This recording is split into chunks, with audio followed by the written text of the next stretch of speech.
ఈ లోకంలోకి సద్యోజాతుడైనటువంటి శిశువు పుట్టగానే వరుణదేవుడి యొక్క అనుగ్రహం వల్ల తల్లి పాలలో తీయదనం తెలుస్తుంది. క్రమంగా ఆ శిశువు పెరిగి పెద్దవాడవుతూ ఉంటే మనకు నవరసాలను పలికింపజేయగలిగినటువంటి వాక్కు ఏర్పడుతుంది. ఈ వాక్కుకు అధిష్టాన దేవత అగ్ని. ఆశ్చర్యం ఏంటంటే మనకు 6 రుచులను తెలియజేసేటువంటి నాలుకే నవరసాలను పలికించేటువంటి వాక్కు కూడా ప్రభవస్థానం. కనుక ఇటువంటి వాక్కుతో మనం ఎలా జీవయాత్ర సాగించాలి అని ఈ లోకానికి నేర్పించినటువంటి మహనీయుడు ఎవరన్నా ఉన్నారు అని అంటే శ్రీరామచంద్రుని యొక్క భక్తాగ్రగణ్యుడైనటువంటి ఆంజనేయ స్వామి వారు మాత్రమే. ఎప్పుడైనా సరే తల్లులకి ప్రేమ కలిగితే పిల్లల్ని బంగారు కొండ అంటారు. ఎవరండి ఆ బంగారు కొండ? మన ఆంజనేయ స్వామి వారే. కాంచనాద్రి కమనీయ విగ్రహం పారిజాత తరుమూలవాసినం మారుతిం నమత రాక్షకాంతకం మారుతిం నమత రాక్షసాంతకం. ఆయనను స్మరిస్తే చాలు బుద్ధి, బలం, యశః, ధైర్యం, నిర్భయత్వం, అరోగత, అజాడ్యం, వాక్పటుత్వంచ హనుమత్ స్మరణాద్ భవేత్ అన్నారు. అంటే హనుమంతుణ్ణి స్మరించినంత మాత్రానే మనకి బుద్ధి, బలము, యశస్సు అన్నీ వచ్చేస్తాయా అని అంటే హనుమ స్మరణ అని అంటే కేవలం హనుమంతుడు అనేటువంటి ఆ యొక్క నామధేయం మాత్రమే కాదు. ఆ అంజనాతనయుడు పుట్టిన దాదిగా ఈనాడు గంధమాదన పర్వతంపై దీక్షతో ఉండేటువంటి ఆ మహనీయమూర్తి తత్వము వరకు అన్నింటినీ ఎంతో కొంత మనం మనస్సులో భావిస్తే చాలు, ఆ భావనాత్మకమైనటువంటి శక్తి చేత మనం అనేకమైనటువంటి మహద్భుతమైనటువంటి ఫలాలను కరతలామలకం చేసుకోగలుగుతూ ఉన్నాం. మనకు శ్రీమద్ రామాయణంలో ఆంజనేయ స్వామి వారు పంపా నదీ తీరం వరకు ఆయన కనిపించరు. అంటే రామచంద్ర ప్రభువు యొక్క ఆవిర్భావమే అనేటువంటిదే బాలకాండలో 16వ సర్గలో వస్తుంది. అది బాలకాండని పేరు తప్పించి నిజానికి రాముడి బాల్యమే అందులో ఉండదు. ఆయన 16వ సర్గలో పుడతాడు, హడావిడిగా పెద్దవాడు అయిపోతాడు ఆయన. కాబట్టి బాలుడు అనేటువంటి శబ్దానికి శాస్త్రం ఏం చెప్తోందంటే గ్రహణ ధారణ పటుహు బాలహ అని చెప్పి. అంటే ఏదైనా ఒక సత్యాన్ని గ్రహించి దాన్ని ధారణ చేసి దాన్ని వినిమనీయం చేసుకోగలిగినటువంటి ఒక సామర్థ్యం కలిగి ఉండటమే ఒక దివ్యమైనటువంటి బాల శబ్దానికి అర్థముగా మనం తెలుసుకోవాలి. అందుకే అనేక చోట్ల వీరాంజనేయ స్వామి, బాలాంజనేయ స్వామి అంటే అప్పటికి ఆయన ఇంకా ఏం చదువు సంధ్య లేదు కాబట్టి ఆయన బాలాంజనేయ స్వామి వారికి మనం ఎందుకు నమస్కారం పెట్టుకోవాలనే అనుమానం కూడా మనకు వస్తూ ఉంటుంది. ఆ బాలుడిగా ఉన్నప్పుడే ఆయన గ్రహణధారణ పటుత్వం ఉంది కనుక రామచంద్ర ప్రభువులో ఉండేటువంటి గుణాదులన్నీ కూడా తెలుసుకున్నాడు. తులసీదాస్ అనేటువంటి మహానుభావుడు ఉన్నాడు. ఆయన రామచరిత మానసము అనే గ్రంథం రాశాడు. ఆయన దగ్గరికి వెళ్ళి, అయ్యా మీరు చాలా సీతారాముల యొక్క అన్యోన్య దాంపత్యాన్ని బాగా తెలిసినటువంటి వారండి, మీకన్నా బాగా తెలిసినటువంటి వాళ్ళు అంటూ ఎవరూ లేరు అని చెప్తూ ఉంటే ఆయన అన్నారు, ఒరే ఏదో మీరు అంటూ ఉంటే నేను వింటూ ఉంటాను, అలా పదే పదే అనకండిరా, సత్యం చెప్తాను, కాస్త ధారణ చేయండి. సీతారామ గుణగ్రాహ పుణ్యారణ్య విహారిణౌ వందే విశుద్ధ విజ్ఞానౌ కవీశ్వర కపీశ్వరౌ అన్నారు. సీతారాములనేటువంటి వారి యొక్క గుణములను గ్రహించి పుణ్యములనేటువంటి అరణ్యముల్లో సంచరించేటువంటి వాళ్ళు ఇద్దరేరా. వందే విశుద్ధ విజ్ఞానం, అలాంటి ఎటువంటి మాలిన్యము లేనటువంటి శుద్ధమైనటువంటి జలం ఉందనుకోండి, మామూలుగా బురద నీళ్ళని తెచ్చుకుంటాం ఒక్కోసారి వర్షంలో, నదిలోంచి తెచ్చుకున్నటువంటి ఆ నీళ్లలో ఇండుపుకాయ పడేసాం అనుకోండి, బురదంతా కిందకి వెళ్ళిపోయి పైకి వచ్చేటువంటి జలం స్వచ్ఛంగా ఉంటుంది, అది విశుద్ధము అంటారు. వందే విశుద్ధ విజ్ఞానం. అలాంటి సీతారాముల యొక్క గుణములు గ్రహించి పుణ్యములనేటువంటి అరణ్యముల్లో సంచరిస్తూ విశుద్ధమైనటువంటి జ్ఞాన భూమికల్లో విహరించేటువంటి వాళ్ళు ఎవరు అని అంటే ఇద్దరురా. వాళ్ళు కవి ఈశ్వర కపీశ్వరు. ఒకడు కపీశ్వరుడైనటువంటి మన ఆంజనేయ స్వామి వారు, రెండో వారు కవీశ్వరుడైనటువంటి వాల్మీకి మహర్షి అన్నారు. ఎందుకంటే మహాతపస్సు చేసినటువంటి వాల్మీకి మహర్షి భగవత్ సాక్షాత్కారాన్ని పంచేంద్రియముల ద్వారా గ్రహించిన తరువాత నారద మహర్షి యొక్క రాకను ఏరువాకగా ఆయన భావించి ఆయనకు సాష్టాంగము చేసి, అయ్యా ప్రణిపాత ప్రసన్నమైనటువంటి మీలాంటి ఆచార్యులు నేను ఆశ్రయిస్తూ ఉన్నాను, నాకు ఉపకారం చేయాలి. అసలు ఇహలోకంలో సద్గుణములతో ఎవరైనా ఉన్నారా అంటే ఉన్నారు అని ఎప్పటి వాళ్ళనో కాదు, ఇప్పటి సమాజంలో ఎవరైనా ఉన్నారా? కోన్వస్మిన్ సాంప్రతంలోకే అని చెప్పి వరుసగా ఆయన ప్రశ్నలు వేయటం ప్రారంభించారు. కోన్వస్మిన్ సాంప్రతంలోకే గుణవాన్ కశ్చ వీర్యవాన్ ధర్మజ్ఞశ్చ కృతజ్ఞశ్చ సత్యవాక్యః దృఢవ్రతః చారిత్రేణ చ కోయుక్తః సర్వభూతేషు కోహితః విద్వాన్ కః కః సమర్థశ్చ కశ్చైక ప్రియదర్శనః ఆత్మవాన్ కః జితక్రోధః ద్యుతిమాన్ కోనసూయకః కస్య బిభ్యతి దేవాశ్చ జాతరోషస్య సంయుగే. ఇలాగా 16 గుణములతో ఎవరైనా ఉన్నారా అని అంటే బహవో దుర్లభాశ్చైవ ఏత్వయా కీర్తితా గుణాః. ఓ గుణం ఉంటే ఇంకో గుణం ఉండదు, అవగుణాలు మాత్రం చాలా కలిగినటువంటి వాళ్ళు ఉన్నారు ఈ లోకంలో. అయితే నువ్వు చెప్పిన గుణములు అన్నీ కూడా రాశీభూతమై ఒక వ్యక్తిలో ఉండి సంతతము ఆ గుణములను వినిమయం చేసేటువంటి ఒక వ్యక్తి ఇప్పుడు ఉన్నాడు. ఆయన సూర్యవంశంలో ప్రభవించినటువంటి వాడు, దశరథుడికి వరపుత్రుడిగా లభించినటువంటి వాడు రామచంద్ర ప్రభువు అని చెప్పి 64 గుణాలు చెప్పాడు.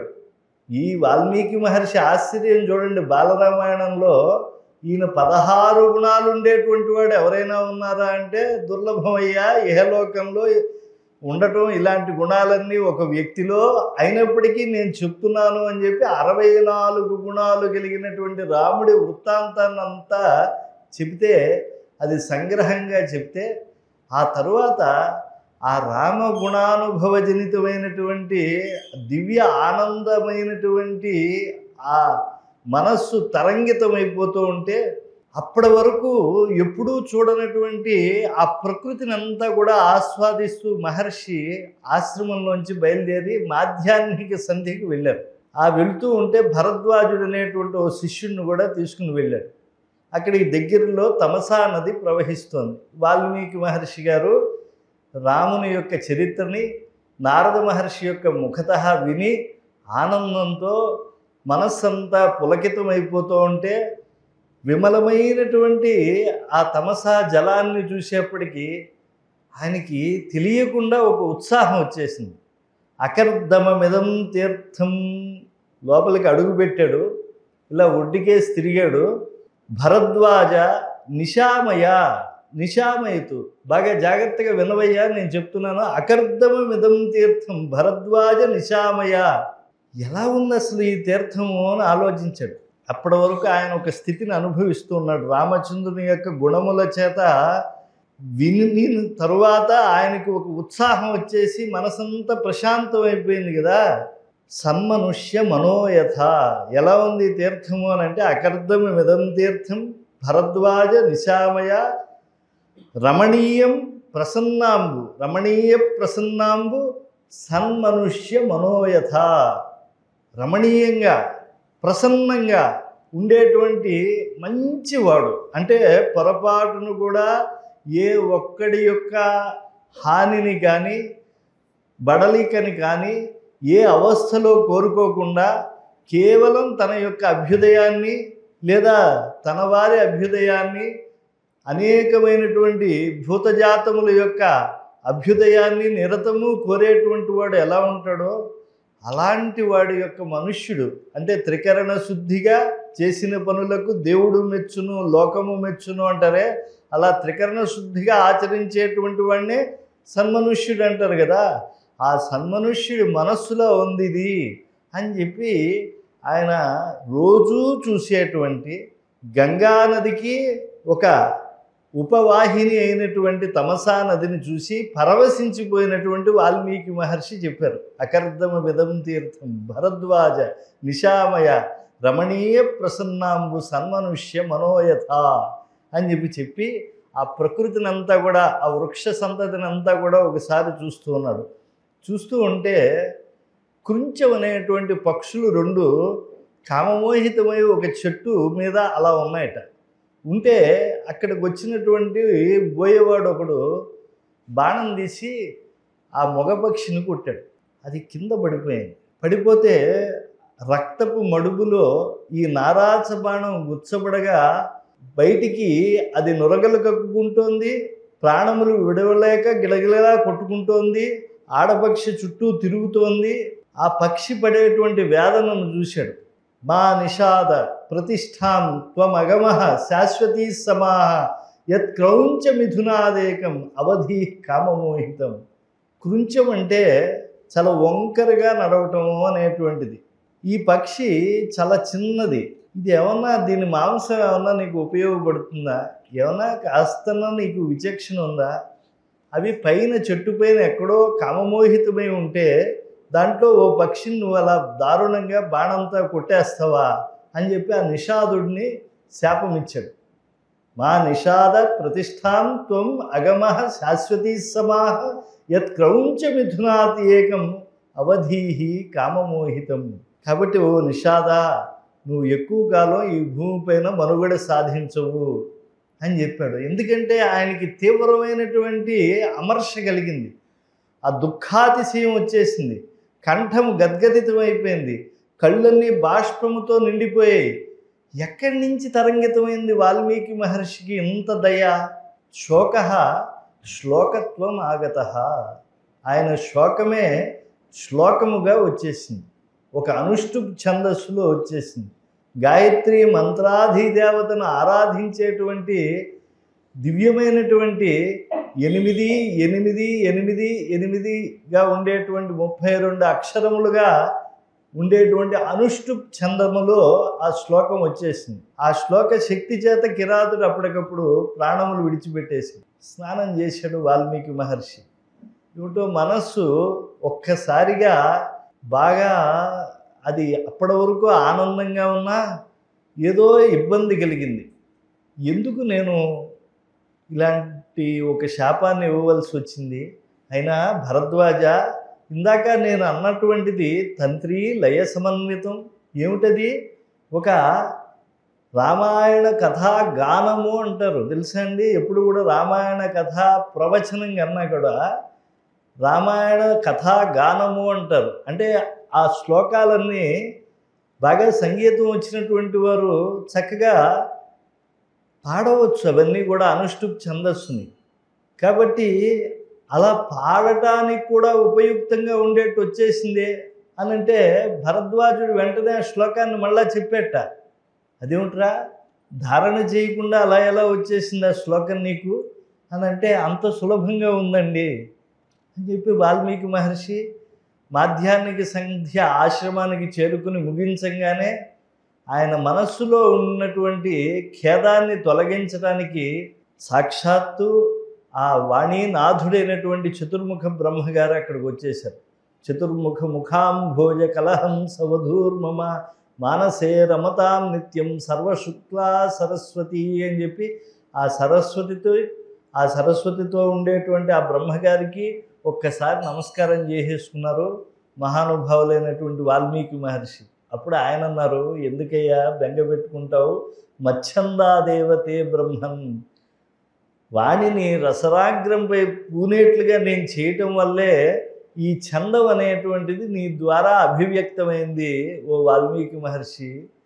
పుణ్యశ్రవణ కీర్తనుడైనటువంటి హరి ఆయన మాధవుడైనప్పటికీ కూడా మానవుడిగా ధర్మమును ఆచరించడం కోసం, అంటే వర్తమాన కాలంలో భవిష్యత్ కాలంలో మానవులు వేదోక్తమైనటువంటి ధర్మాన్ని తెలుసుకోలేరు.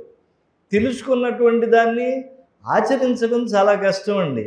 4 పుస్తకాలు చదవచ్చు, 4 విషయాలు తెలియచ్చు, నాలాంటి వాళ్ళు ఏదో కూర్చుని దండలు వేసుకుని ఉపన్యాసం చెప్పచ్చు, చెప్పినటువంటి వాడు అంత మడుకు ఆచరిస్తున్నాడు అని చెప్పేటువంటిది కూడా అనుమానమే. నేనే చెప్తున్నాను ఉదాహరణ. కొన్ని విషయాలు చెప్పగలుగుతా, చెప్పిన తరువాత వాటిని నేను పాటిస్తున్నానా? కోపం వద్దు అని అంటాను. క్రోధాద్భవతి సమ్మోహ, సమ్మోహాత్ స్మృతి విభ్రమ, స్మృతిభ్రంశాత్ బుద్ధినాశ, బుద్ధినాశాత్ ప్రణశ్యతి. సర్వనాశనం అయిపోవాలంటే కోపం ఒక్కటి ఉంటే చాలు. కాబట్టి కోపం వద్దు అని చెప్తాను. ఎన్నో పద్యాలు కావాలంటే కూడా పద్యాలు చెప్తాను. కానీ ఏదైనా పిచ్చి కుక్క వచ్చి కరిచేసింది అనుకోండి, ఒక్కసారి కోపం వచ్చేస్తుంది. కోపం వచ్చేసి దాన్ని ఏదన్నా చేద్దాం అనిపిస్తుంది. మళ్ళా కాస్త కొంచెం ఏమిటి కుక్క గరిచినంత మాత్రం వెళ్ళి మనం కూడా దాన్ని తోకెత్తి మనకి ఇక్కడ గరిచింది కాబట్టి మనం కూడా అక్కడ గరుస్తామా అని చెప్పి మనలో ఉండేటువంటి కాస్త విచక్షణా జ్ఞానం వచ్చి మనని కాస్త మన ఉన్మాద స్థితి నుంచి మామూలు స్థితికి తీసుకొచ్చి వ్యావహారిక స్థితిలోకి తీసుకొచ్చి ఏదో డాక్టర్ గారి దగ్గరికి వెళ్ళి ఇంజెక్షన్ వేసుకుంటాం. అంటే ఒక విషయాన్ని గ్రహించడము, విషయములో ఉండేటువంటి దాన్ని పాటించాలని చెప్పి సంకల్పించడము అది సాధ్యమే. కానీ ఆ సంకల్పాన్ని ఆచరించడం అనేటువంటిది చాలా కష్టం అండి. అది ఒక్క రామచంద్ర ప్రభువు మాత్రమే అది సాధ్యమవుతుంది. అందరివలె మాట్లాడు, అందరివలె చేయడు ఏది అయినను, తన ఆత్మను తెచ్చి ఒలుకబోసిన చందమ్మున పలుకు చేయు సర్వము తానే అన్నారు. ఎప్పుడూ కూడా పరమాత్మ యొక్క విభూతిని ఆచరణ సాధ్యంగా చూపించినటువంటి వాడి మాట, వాడి చేత, వాడి మనస్సు ఎదుటివాడిలో ఉండేటువంటి యొక్క ప్రసన్నతను అది 10,000 రెట్లు ఎక్కువగా చేస్తుంది. ఇప్పుడు నేను ఏదో కూర్చున్నాను ఇక్కడ, వేదిక పైన ఏదో పెద్దలు నాకు అవకాశం ఇచ్చారు, మీరు వింటున్నారు, 4 మాటలు చెప్తున్నాను. కానీ నిజంగా ఆచరించి తరించినటువంటి వాడు కనుక చెప్పాడు అనుకోండి, ఆ మాటల యొక్క ప్రభావం అది చాలా శ్రీమంతంగా ఉంటుంది. మరి ఈ మాటలకి ఏం ప్రభావం లేదా అంటే వీటికి కొంత ఉంటుంది ప్రభావం. కానీ మహాత్ములైనటువంటి వాటి చిన్న మాట చెప్పినా కూడా దాని ప్రభావం అమేయం అండి. ఓ తల్లి చక్కగా పాడుతూ ఉంటుంది. ఆవిడ వెళ్ళి రమణ మహర్షి గారి దగ్గరికి వెళ్ళి, అయ్యా నేను చక్కగా పాడి తరించేట్లుగా, అన్నమయ్య త్యాగయ్యేలాగా నా జీవితాన్ని గడిపేట్లుగా నన్ను అనుగ్రహించండి అని చెప్పి కోరిందట. ఆయన అన్నారట, అమ్మ వాళ్ళు పాడి తరించలేదు, తరించి పాడారు అన్నారు. అంటే మనం ఏదన్నా చెప్పడానికి మనం ఎంత ఆచరిస్తున్నాం అనేటువంటిది కూడా మనం కాస్త సింహావలోకనం చేసుకోవాలి. మనం వెనకాల మన ఆచరణ ఎలా ఉంది, వేదిక పైన మన మాట ఎలా ఉంది, తర్వాత మన ప్రవర్తన ఎలా ఉంటుంది యువతల వాళ్ళతో అనేది కూడా చూసుకుంటూ ఉండాలి కాస్త. లేకపోతే ఎందుకు ఇవన్నీ కూడా? ఎప్పుడూ కూడా వాక్కు అనేటువంటి దానికి అనంతమైన శక్తి ఉంది కనుక వాల్మీకి మహర్షి చెప్పినటువంటి ప్రతి గుణము రామచంద్రుల్లో ఉంది కాబట్టి రాముడి దగ్గర ఎవరు వెళ్ళినా కూడా నేను నీ దాసుని అంటారు. ఆంజనేయ స్వామి వారు తన గురించి తను చెప్పుకోవాలి అంటే దాసోహం కోసలేంద్రస్య అంటాడు. నేను దాసుడిని రాముడికి. రాముడి దగ్గరికి వచ్చి చెప్పాడు ఆ మాట, వద్దయ్యా నువ్వు నాకేం దాసుడు కాదు అంటాడు. లక్ష్మణుణ్ణి ఎప్పుడు అడిగినా కూడా నేను దాసుణ్ణే, రామదాసుణ్ణే అంటాడు. ఇలాగ ప్రతి ఒక్కడు ఆయనను దాస్యము చెయ్యాలి అనేటువంటిది ఆయన ఏమన్నా చెప్తున్నాడా అంటే ఆయనలో ఉండేటువంటి ఆ గొప్ప గుణములే అలా అద్భుతమైనటువంటి ఆ రామచంద్ర ప్రభువు యొక్క పదారవింద మకరంద సంసేవాశక్తిలో తరించాలనేటువంటి ఆ ఈరికతో ఆ సంకల్పం ఏర్పడేట్లుగా చేస్తూ ఉంటుంది. ఇప్పుడు చూడండి, గుణవాన్ అన్నారు. ఏమిటి గుణత్వం అంటే ఏమిటి? మహతః నిరంధ్రై అంటే తాను చాలా గొప్పవాడైనప్పటికీ ఎదుటివాడి పట్ల ఎటువంటి అరమరికలు లేనటువంటి సమభావాన్ని కలిగి ఉండటం. సునిచైవ స్వపాకేచ పండితాహ సమదర్శిన అని గీతాచార్యులు వారు అంటారు కదా. ఇతను రాముడుగా ఉన్నాడు, ఒక గొప్ప రఘుకులంలో పుట్టాడు.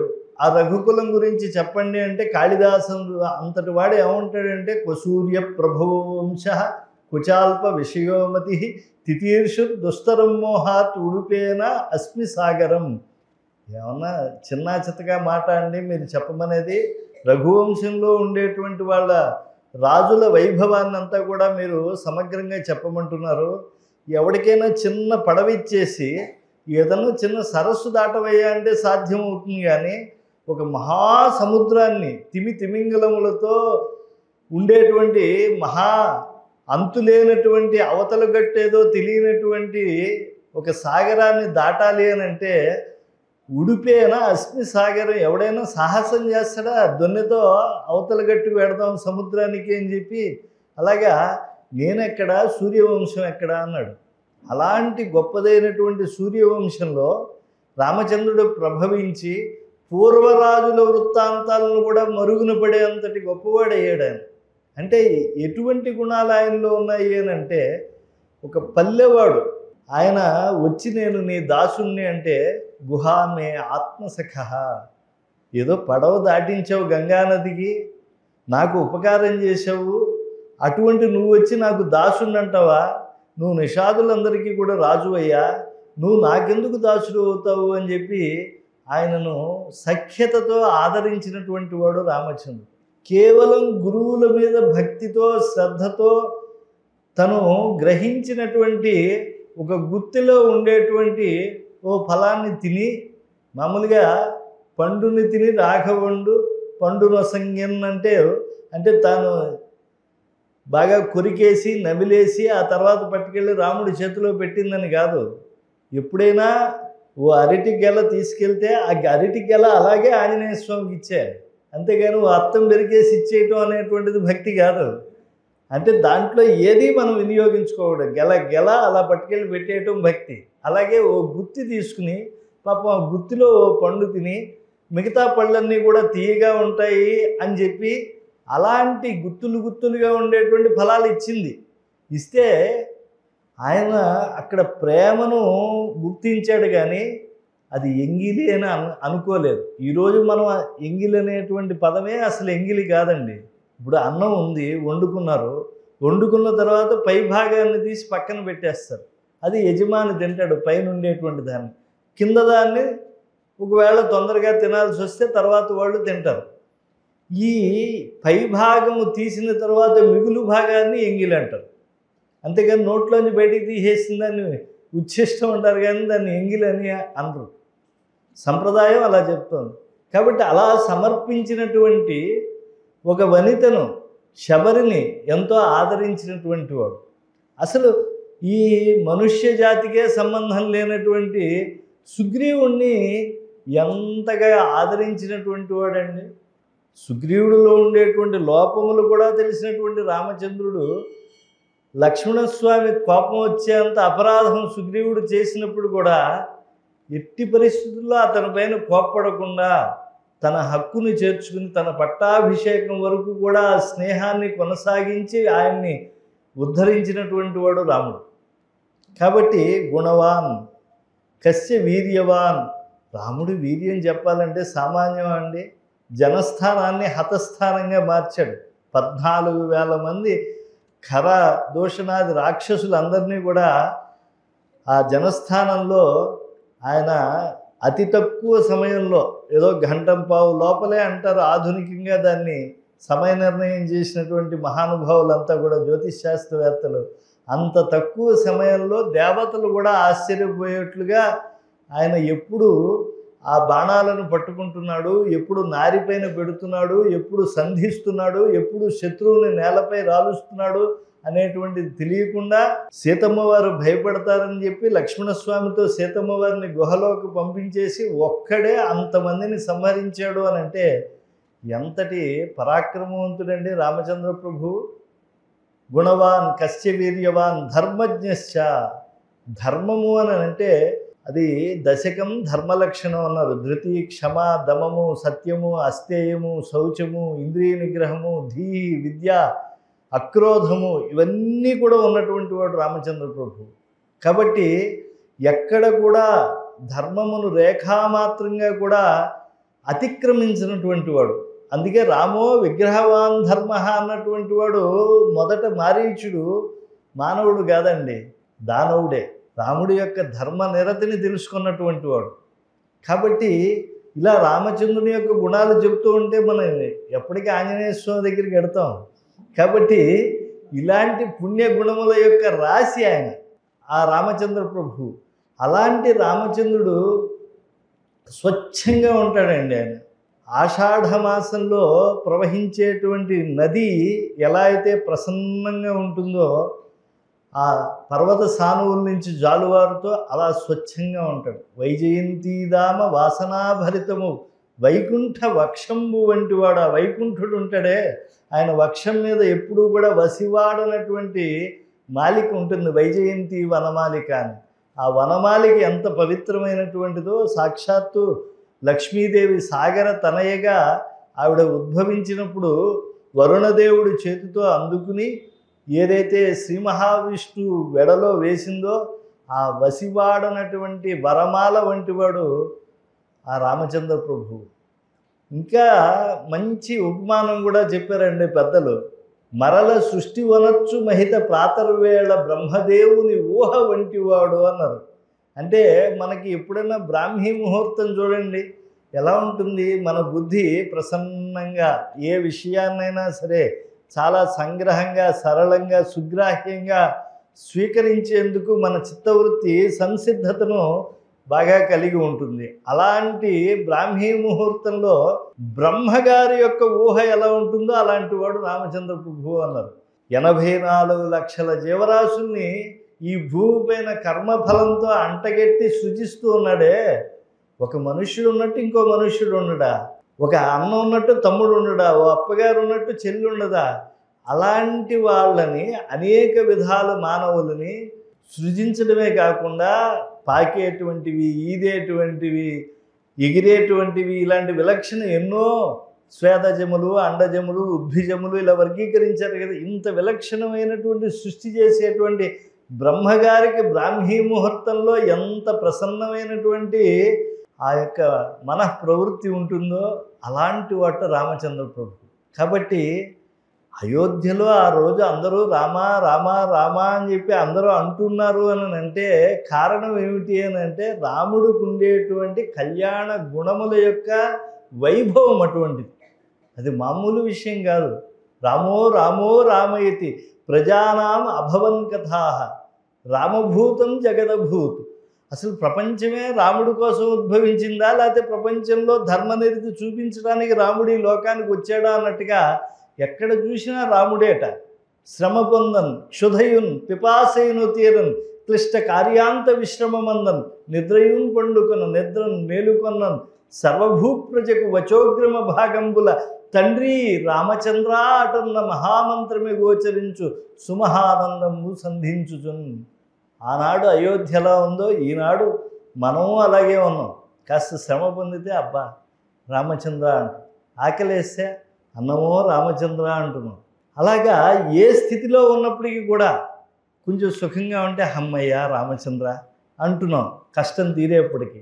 అలాగే శ్రమ పొందన్ క్షుధయున్ పిపాసయున తీరన్ క్లిష్ట కార్యాంత విశ్రమమందన్ నిద్రన్ పండుకొన నిద్రన్ మేలుకొన్నన్ సర్వభూప్రజకు వచోగ్రమ భాగంబుల తండ్రి రామచంద్ర అటన్న మహామంత్రమి గోచరించు సుమహానందము సంధించుచున్. అలాంటి కళ్యాణ గుణధాముడైనటువంటి రామచంద్ర ప్రభు యొక్క గుణములు అలా వ్యాప్తి చెందిపోతూ ఉన్నాయట. అసలు ప్రజల్లో ఎలా ఉండేది ఆనాడు అని అంటే మన అయోధ్యాకాండలో మొదటి సర్గలు గురించి చెప్తూ ఉంటారు పెద్దలు. ఎవరన్నా ఇంట్లో పిల్లలు బాగలేకపోతే వాళ్ళ చేత పారాయణం చేయించడం, కనీసం వాళ్ళు చేయకపోతే తల్లిదండ్రులన్నా ఆ అయోధ్యాకాండలో రామ గుణానుభవం కలిగినటువంటి ఆ సర్గల్ని పారాయణం చేస్తే పిల్లలు మంచి బుద్ధిమంతులుగా వాళ్ళు ఆ అక్షరముల నుంచి వచ్చేటువంటి ఆ యొక్క శబ్దము చేత మార్పు వస్తుంది అని అన్నారు. పిల్లల్లో విద్యాబుద్ధులు ఎలా వస్తాయంటే అయోధ్యాకాండలో ఆ శబ్దములకు ఆ యొక్క శక్తి ఉన్నది. అక్షరములు అన్నీ కూడా బీజాక్షరములు. మహర్షి తపస్సమాధిలో దర్శించినటువంటి అక్షర రాశి చేత రామాయణ రచన చేశారు. అందుకే యశ్చ రామం న పశ్యేత్తు ఎంచ రామో న పశ్యతి నిందిత సభవేల్లోకే. లోకంలో ఒరే ఈరోజు రాముణ్ణి చూశావా అని అడుగుతారట. అమ్మ చూశానమ్మా అన్నాడు అనుకో, పర్వాలేదా. చూడలేదని అనుకో, చీ ఏం బతుకురా అంటారు. ఇలాగా పోనీ ఎదుటి వాళ్ళు అంటున్నారేమో అంటే అలా కాదుట. స్వాత్మాప్యేనం విగర్హతే. ఎంత ఆశ్చర్యం చూడండి. యశ్చ రామం న పశ్యేత్తు ఎంచ రామో న పశ్యతి నిందిత సభవేల్లోకే స్వాత్మాప్యేనం విగర్హతే. ఎందుకు మనుష్య జన్మ ఎత్తి ఆ రాముణ్ణి కనీసం మనస్సుతో అన్నా ఒక్కసారి దర్శించుకోలేకపోయాం. భగవంతుడి నామాన్ని చెప్పుకోకపోతే పశువు అని అన్నారండి. ఇప్పుడు మనకి దాహం వేస్తుంది కదా, ఈ దాహమే కాకుండా మనుష్యుడికి రకరకాల దాహాలు ఉంటాయండి. రాజ్యదాహం, పదవీ దాహం, కీర్తి దాహం, ఇలాగ ఎన్నో దాహాలు ఉంటాయి. నివృత్త తర్షై ఉపగీయమానాత్. మరి మాకు ఉండేటువంటి ఈ కోరికలన్నీ పోవాలి అంటే ఎలాగండి అంటే భగవన్నామాన్ని నిరంతరం స్మరించండి. మీకు తెలియకుండా మీకు ఉండేటువంటి కోరికలన్నీ కూడా నశిస్తాయి. మీరు ఏమి చేయక్కర్లా. ఈ భక్తి ఉద్యమం ఎందుకు వచ్చిందో తెలుసా అండి? దానికన్నా మించినటువంటి మంత్రశాస్త్రములంతా ఎందుకు తగ్గిపోతూ వచ్చాయి తెలుసా అండి కలియుగంలో? ఆ మంత్రశాస్త్రముల వల్ల వచ్చేటువంటి ఫలాలు చాలా మహాద్భుతమైనటువంటివే. అవేమో తక్కువేం కాదు, కానీ వాటికి తగినటువంటి అనుష్ఠానం ఉండాలి. అనుష్ఠానం తగ్గిపోతుంది మన ఆధునిక జీవన చర్యలో. అందుకని భక్తి విప్లవం వచ్చేసింది. ఈ భక్తి ద్వారా త్రికరణ శుద్ధిగా మనం భగవన్నామాలు స్మరిస్తూ ఉంటే చాలు. రామచంద్రుడు ఓం రామ్ రామాయ నమః అనేటువంటి రామచంద్రుడి నామాన్ని పలుకుతూ ఉంటే నివృత్త తర్షై ఉపగీయమానాత్. ఈ తర్షలు ఉన్నాయి చూసారా, ఈ రకరకాలైనటువంటి దాహాలు, అధికార వ్యామోహాలు, ధనకాంక్షలు, మితిమీరినటువంటి పుత్ర వ్యామోహాలు, ఇవన్నీ పోతాయట భగవన్నామాన్ని స్మరించుకుంటూ. నివృత్త తర్షై ఉపగీయమానాత్ భవౌషధాత్. ఈ సంసారం ఉందండి, ఇది ఎంత నిస్సారమైనటువంటిదో. మనకి ఎన్ని రకాల ప్రలోభాల చేత ఇప్పుడు 4 మాటలు మనం వైరాగ్యంగా చెప్పుకుంటాం, ఇక్కడ బాగానే ఉంటుంది. ఇంక రేపటి నుంచి పూజ చేసుకుందాం, భగవత్స్మరణ చేద్దాం అనిపిస్తుంది. మళ్ళీ అక్కడికి వెళ్ళేప్పటికీ మళ్ళీ ఓటీటీలో ఏం సినిమా వస్తుందని వస్తుంది. ఏమైపోయింది ఇంత వైరాగ్యం? మాయమైపోతుంది అంతే. అది రాక్షసులకి వైరాగ్యం లేదని ఏం కాదు. ప్రహ్లాదుడు ఎంత చెప్తాడో హిరణ్యకశిపుడు అంతకన్నా గొప్ప వైరాగ్యం చెప్తాడు. ఒక్కసారి భాగవతంలోకి వెళ్ళండి. వెళ్ళారు అని అంటే హిరణ్య అక్షుడు చచ్చిపోయిన తర్వాత హిరణ్యకశిపుడు తల్లిని ఓదార్చడానికి వేదాంతం చెప్తాడండి. ప్రహ్లాదుడు తండ్రికి చెప్పిన వేదాంతం కన్నా అది 1000 రెట్లు గొప్పగా ఉంటుంది. కానీ మళ్ళా అంతా చెప్పిన వాడు హరిని చంపేస్తున్నాడు. ఇక్కడ వస్తుంది అసలు తేడా. కాబట్టి ఈ సంసారంలో నివృత్త తర్షై ఉపగీయమానాత్ భవౌషధాత్. ఈ సంసారం అనేటువంటి రోగానికి ఔషధం ఏమిటి అంటే భగవన్నామమే. భవౌషధాత్. అయితే ఔషధం అంటున్నారండి. మామూలుగా మందు వేసుకోమంటే ఎవడైనా వేసుకుంటాడండి? చేదు కదా. తినేటువంటి నాలికి కష్టంగా ఉంటుంది. అసలు అది చెవిలో పడంగానే మనస్సుకి అంతా కూడా ఒకసారి ఖేదం వస్తుంది. ఏమిటి మాత్ర వేసుకోమంటున్నారు డాక్టర్ గారు, ఎంత ఉంది దీని మొహం మండ, గ్లాసు నీళ్లు తాగితే కానీ దీని లోపల గుటుక్కని మింగలేము అని ఆలోచిస్తూ ఉంటాం కదా. భవౌషధాత్ శ్రోత్ర మనోభిరామాత్. పైమెట్టులో ఇంకో మంచి మాట అన్నారు. అయ్యా, వినేటువంటి చెవికి భావించేటువంటి మనస్సుకు కూడా చాలా హాయిగా ఉంటుందయ్యా. ఇది ఔషధం అంటే మీరేం బెంగ పెట్టుకోకండి. నివృత్త తర్షై ఉపగీయమానాత్ భవౌషధాత్ శ్రోత్ర మనోభిరామాత్ కవుత్తమ శ్లోక గుణానువాదాత్. ఈ లోకంలో ఉండేటువంటి అడ్డమైన వాళ్ళని పొగట్టడానికే ఈ నాలుక పరమాత్మ ఇచ్చింది. ఆ భగవంతుని కీర్తించడానికి కదా. అది తప్పించి అన్ని పనులు మన మానవ జన్మం ఎత్తి ఇప్పుడు ఆహారము, నిద్ర, భయము, మైథునము ఇవన్నీ కలిగి ఉన్నాయని పశువులు, పక్షులు, అవి ఇవి తిరియక్కులు అన్నీ నిందిస్తున్నామే. మనం ఉత్తమ జంతువునాం నరజన్మ దుర్లభం అని మనం గొప్పగా చెప్పుకుంటున్నాం కదా. ఒక్కసారి వాటితో మనల్ని పోల్చుకోండి. ఆహారం అవి ఆకలేసినప్పుడు తింటున్నాయా, మళ్ళాగే ఫ్రిడ్జ్లో పెట్టుకుని మురగబెట్టుకుని మళ్ళా దాన్ని ఓవెన్లో పెట్టుకుని వేడి చేసుకుని ఈనాటి సాంబారు ఏనాటిదో అని చెప్పి పోసుకుని అవి తింటున్నాయా? అవి ఏమన్నా ఏ జంతువు అన్నా ఇలాంటి పని చేస్తుందా అసలు ప్రపంచంలో? నిద్ర వాటికి వచ్చినప్పుడు పోతాయి. అవి మనము ద్రావకాలు, మాత్రలు, ఓం నమ శివాయ ఎన్ని చేస్తున్నామండి మనం. కాబట్టి ఇంక భయము వాటికి కేవలం శత్రువు దాడి చేసినప్పుడే. ఓ ముంగిసి వచ్చి పడినప్పుడు పాముకి, ఓ గద్దొచ్చి పడిచినప్పుడు కోడిపెట్టకి వాటికి భయాలు వస్తాయి. మనకి ఈడి వాళ్ళ చేత, కేడి వాళ్ళ చేత, కనిపించిన ప్రతి ఒక్కళ్ళ చేత భయాలే. మనకి పొద్దున్న నుంచి రాత్రి వరకు అన్నీ భయాలే. వైరాగ్యమేవా భయం, ఆ వైరాగ్యం మాత్రం రాదు మనకి. కాబట్టి ఆహార, నిద్ర, భయం, మైథునం, ఇంక దాని గురించి మనం మాట్లాడుకోవద్దండి. జంతువులకి కాలాలు నిర్దేశించారు. ఏదో కుక్కలకి చిత్తకారితే ఇలాగా మనకి 365 రోజులు ఉంటాయని రతిరహస్యంలో కుక్కోకుడు వీళ్ళందరూ కూడా చెప్పారు. కానీ మనుష్య జన్మకి ఉత్తమమైనటువంటి సంస్కార బలాన్ని ఇచ్చారు. మామూలుగా భుజగ బలం కన్నా బుద్ధి బలం గొప్పది, బుద్ధి బలం కన్నా సంస్కార బలం గొప్పది. కనుక ఆ సంస్కారం మనం తెచ్చుకోవడంలో, ఆ సంస్కారం కోసం భగవంతుని యొక్క ఆ గొప్పవైనటువంటి పాదాలను ఆశ్రయించాలి.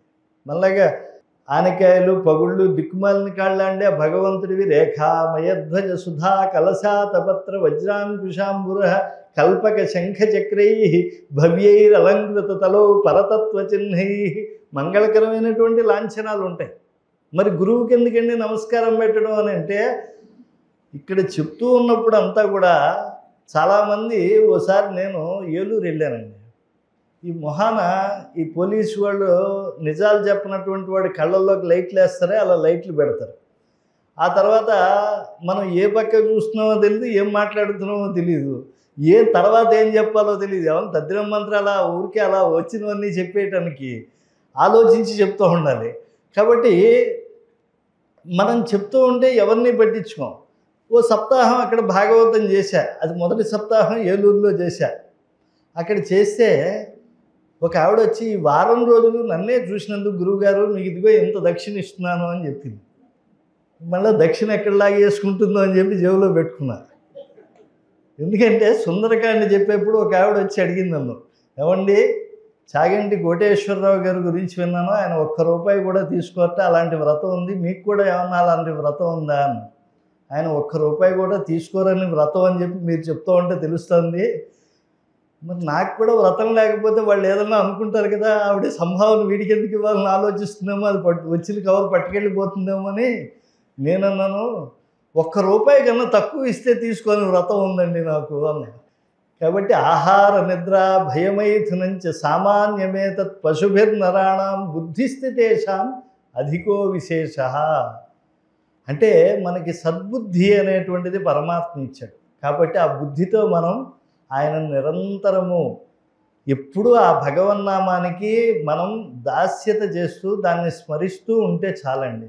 ఆ నామమే ఆ రూపము పట్ల, ఆ గుణగణముల పట్ల మెల్లిగా తీసుకెళ్ళిపోతూ ఉంటుంది. ఆ శబ్దమునికి శక్తి ఉంటుంది. ఈరోజు అణువుకి శక్తి ఉంది అని కొనుక్కుని ఆటం బాంబు గట్రా తయారు చేశారే, భగవన్ నామానికి ఉండేటువంటి శక్తి అండి ఇది. అదేదో భగవంతుడి నామాలు మనకి 10వ రోజు పెట్టేటువంటి వ్యావహారికమైనటువంటి నామం లాంటిది కాదు. రాముడు అంటే రమయతి ఇతి రామ, రమింపజేసేటువంటి వాడు. అలాంటి వాడి నామం మనం చెప్పుకుంటూ ఉంటే ఎంతో అద్భుతం వస్తుంది. కనుక నివృత్తదర్శై ఉపగీయమానాత్ భవౌషధాత్ శ్రోత్ర మనోభిరామాత్ కౌత్తమ శ్లోక గుణానువాదాత్ పుమాన్ విరజ్యేత వినాపశుఘ్నాత్. ఎవడైతే ఉత్తమమైనటువంటి మనుష్య జన్మను పొందాడో, పొంది కూడా భగవన్నామాన్ని విడిచిపెట్టేస్తాడో వాడు కేవలము పశుఘ్నుడు అన్నారు. అంటే పశుప్రాయుడే వాడు కూడా అని కాదన్నారండి. వ్యాఖ్యానం చేస్తూ శ్రీధర స్వామి ఏమన్నారంటే, పశువు అనేటువంటి అంటే నిర్దయగా ఇలా కత్తి తీసుకుని కషాయతనంతో అలా నరుకుతూ ఉండేటువంటి వాడు కాదు పశుఘ్న శబ్దానికి నిజమైన వాచ్యుడు. శుక్ అంటే శోకము, అపశుక్ అంటే శోకము లేనటువంటిది. ఏది శోకము లేనటువంటిది? ఆత్మ కదండి. నైనం చిందంతి శస్త్రాణి నైనం దహతి పావకః నచైనం క్లేదయంత్యాపో నశోషయతి మారుతః అని చెప్పి ఆత్మ గురించి చెప్పారు కదా. కాబట్టి ఎవడైతే ఉత్తమమైనటువంటి మనుష్య జన్మ పొంది కూడా పరమాత్మ యొక్క నామాన్ని చెప్పి నామ స్మరణ చేత క్రమంగా గుణానుభవం పొంది ఆ పరమాత్మ రూపాన్ని సాక్షాత్కరింపజేసుకుంటాడో పంచేంద్రియముల ద్వారా, వాడే నిజమైనటువంటి మనుష్యుడు. వాడు ఈ యొక్క పశుఘ్నుడు కాడు, అంటే ఆత్మను హత్య చేసుకున్నటువంటి వాడు కాదు. ఈరోజు ఆత్మహత్య అంటున్నామే మనం. ఆత్మహత్య ఎవడు చేసుకున్నాడు అని అంటే భగవన్నామాన్ని విడిచిపెట్టేసినటువంటి వాడు ఆత్మహత్య చేసుకున్నాడు. మరి ఫ్యాన్కి ఉరేసేసుకునేవాడు, రైలు కింద తలబెట్టేసేటువంటి వాడు, వాడిని ఏమనాలండి అంటే వాడు దేహహత్య చేసుకున్నాడు అనాలి. ఆత్మహత్య ఎవడు చేసుకుంటున్నాడు? భగవన్నామాన్ని విడిచిపెట్టేసినటువంటి వాడు. కనుక అలా భగవన్నామాన్ని పట్టుకున్నటువంటి వాడు ఎవరు అని అంటే మన ఆంజనేయ స్వామి వారు. అందుకని ఇంత నామ వైభవాన్ని చెప్పడం జరిగింది. ఎప్పుడు కూడా రాముడు గొప్ప, రామనామము గొప్ప అంటే, ఒకసారి నేను అలా వెళ్ళిపోతూ ఉంటాను మా అన్నమాచార్యులు వారి దగ్గరికి. ఆయన ఒకసారి చర్చ పెట్టి, అయ్యా నువ్వేం పెద్ద గొప్పవాడివి కావు, నీకన్నా నీ నామమే గొప్పది అన్నాడు రాముడితో. ఎంత ధైర్యం ఉండాలండి అన్నమాచార్యుల వారికి. ఆయన అంటున్నాడు, నువ్వు సముద్ర లంఘనం చెయ్యాలంటే ఎంతమంది కోతులు రావాల్సి వచ్చింది, ఎన్ని రాళ్ళు తేవాల్సి వచ్చింది, ఎన్ని రాళ్లపై రామనామం రాయాల్సి వచ్చింది. రామసేతువు కట్టాక కదయ్యా నువ్వు లక్ష్మణస్వామిని వెంట పెట్టుకుని అవతల ఒడ్డుకి వెళ్ళావు. మా ఆంజనేయ స్వామి వారు చూడు రామ రామ రామ అంటూ 100 యోజనాల సముద్రాన్ని అవలీలగా లంఘించేస్తాడు. కాబట్టి రామనామం గొప్పదా, రాముడు గొప్పవాడా? నీకన్నా నీ నామమే చాలా గొప్పదయ్యా. అంతేకాదు అసలు నువ్వు పనిగెట్టుకెళ్ళి అహల్య యొక్క పాపములన్నీ కామిని పాపము, కడిగిన పాదము అంటారే, నువ్వు అక్కడికి వెళ్ళి భస్మశాయినిగా ఉండేటువంటి గౌతమి ప్రాంతానికి వెడితే కానీ ఆ శిలలా ఉండేటువంటి ఆ తల్లి ఒక సురూపతను పొందాలి అని అంటే సాధ్యం కాలేదు. కానీ నీ నామాన్ని గానం చేసినటువంటి మా ఆంజనేయ స్వామి వారు రాళ్లను కూడా ఎలా కరిగించేస్తాడు. ఆయన ఎక్కడికన్నా వెళ్తాడో అక్కడే కూర్చుంటాడు. ఎదురుకుండా ఉండే బండరాళ్ళన్నీ కూడా అలా కరిగిపోతూ ఉంటాయి. కాబట్టి నీ నామమే మాకు మహిమాన్వితం. అలా నువ్వు రావణుడి పైన వెళ్ళి ఎంతో కోపగించి ఋషుల దగ్గర ఆదిత్య హృదయం గట్రా పుచ్చుకుని, ఆ తర్వాత రావణాసుడు నేల మీద పడిపోతే, ఒరే వెళ్ళి నీ మనస్సు మారుతుందేమో పక్క రోజు తగులోడరా అని చెప్పి వాడికి అవకాశం ఇచ్చి, పక్క రోజు కూడా కామమోహితుడైనటువంటి రావణాసుడు మారకపోతే అప్పుడెప్పుడో చంపేవు నువ్వు మహాయుద్ధంలో. వాడు అన్న మహామాయావి అయినటువంటి మైరావణుణ్ణి నీ నామం చెప్పి ఒక్క పిడిగుద్ది చేత చంపేశాడయ్యా మా ఆంజనేయ స్వామి వారు. కాబట్టి నువ్వు గొప్ప, నీ నామం గొప్ప అని చెప్పి ఈయన చాలా గొప్ప కీర్తన. ఆతడే ఈతడు కాబోలు ఏలిక బంటునేయిరి అంటారు. రాముడు వేరు కాదు, ఆంజనేయ స్వామి వారు కాదు. రాముడిని అద్దంలో చూస్తే ఆయనే ఆంజనేయ స్వామి వారు అన్నారు. అది అన్నమయ్య హృదయం. అంటే రామచంద్రుల్లో ఎన్ని గుణాలు మనం ఇప్పుడు చెప్పుకుంటున్నామో ఇవన్నీ హనుమ చరిత్రలో కూడా ప్రతిఫలిస్తాయి. అంటే గురువు గారిని చెప్పకపోతే ఈయన ఆనందించడు. ఆంజనేయ స్వామి వారికి ఎక్కడైనా సరే ప్రత్యేకంగా ఓ కుర్చీ వేస్తూ ఉంటారు. నేను సుందరకాండ చెప్పేటప్పుడు కూడా ఓ కుర్చీ వేయాలా అని ప్రశ్నించాడు. మరి అక్కడ ఉండే బేడి ఆంజనేయ స్వామి వారు ఎవరండి అన్న. శ్రీ వెంకటేశ్వర సేవాగ్రగణ్యుడు అక్కడ ఉంటే మళ్ళీ ఓ కుర్చీ వేయటం ఎందుకండి? ఆయన పీఠం ఆయనకు ఉంది కదా, అక్కడికి వెళ్ళి ఒక కొబ్బరికాయ కొట్టేసి కర్పూరం ఇచ్చేస్తే చాలు, ప్రసన్నం అయిపోతుంది. ముఖ్యమంత్రులైనా లేకపోతే దేవాదాయ ధర్మాదాయ శాఖ మంత్రివర్యులైనా లేదా కార్యనిర్వహణాధికారులైనా లేకపోతే పాలక మండలి అధ్యక్షులైనా స్వామివారికి పట్టుబట్టలు సమర్పించాలంటే బేడి ఆంజనేయ స్వామి వారి దగ్గర నుంచి నెత్తిన గుడ్డ కట్టుకుని పవిత్రమైనటువంటిది ఆ నెత్తిపైన ఉంచుకుని పట్టుకెళ్ళి ఇస్తేనే వెంకటాద్రి రాముడు మేల్కొంటాడు. ఆ వెంకటాద్రి రాముడు దాన్ని యోగ నిద్ర నుంచి అందుకుంటాడు. కౌసల్య సుప్రజారామ అనకపోతే ఆయన నిద్ర లేవట్లేదు కదా వెంకటాద్రి రాముడు. కాబట్టి ఇప్పటికీ ఆ రాముడిని మనం తెలుగు వాళ్ళం మరిచిపోలేకపోతున్నాం. అసలు రాముడు గుడి లేని ఊరు లేదు అని అంటూ ఉంటారు కదా. బడి లేని ఊరు ఉండొచ్చు, ఏరు లేని ఊరు ఉండొచ్చు, కానీ రాముడు గుడి లేని ఊరు అంటారే. అసలు రాముడి ఆలయాలు ఎక్కువ ఉంటాయా, ఆంజనేయ స్వామి వారి ఆలయాలు ఎక్కువ ఉంటాయండి? గ్రామం మొదట్లోకి వచ్చేప్పటికి ఆహ్వాన ఆంజనేయ స్వామి, విజయాంజనేయ స్వామి అంటారు. మళ్ళీ గ్రామం చివరికి వెళ్ళేప్పటికి అభయాంజనేయ స్వామి అంటారు. మధ్యలో మంగళాంజనేయ స్వామి అంటారు. మధ్యలో ఎన్ని గుళ్ళు ఉంటాయో తెలియదు. కాబట్టి ఆయనకి ఏముంది, 4 అరటిపళ్ళు పెడితే చాలా ఆనందించిపోతూ ఉంటాడు. అంతకు మించి ఆయన ఎప్పుడు ఆనందిస్తాడో తెలుసా అండి? శ్రీరామదూతం శిరసా నమామి అంటే ఆనందిస్తాడు. ఆయనకి రామదూతం అయ్యా నువ్వు అంటే అప్పుడు ఆనందిస్తాడు. ఆయన్ని పొగిడితే ఆయన ఏమి ఆనందించడు. కాబట్టి ఆంజనేయ స్వామి గుండెల్లో రాముడు ఉంటాడు కనుక ఆంజనేయ స్వామి వారికి నమస్కరిస్తే డబల్ ధమాకా అంటారే, 2 in 1 అనమాట. అటు రాముడు ప్రసన్నుడు అవుతాడు, ఇటు ఆంజనేయ స్వామి ప్రసన్నుడు అవుతాడు. అలాగా ఆంజనేయ ఎత్ర ఎత్ర రఘునాథ కీర్తనం తత్ర తత్ర కృతమస్తకాంజలి. ఎలా ఉంటాడు ఆ స్వామి? బాష్పవారి పరిపూర్ణలోచనం మారుతిం నమత రాక్షసాంతకం. రాముడి గుణాలు చెప్తూ ఉంటేట కళ్ళంపడి నీళ్లు వస్తాయటండి ఆంజనేయ స్వామి వారికి.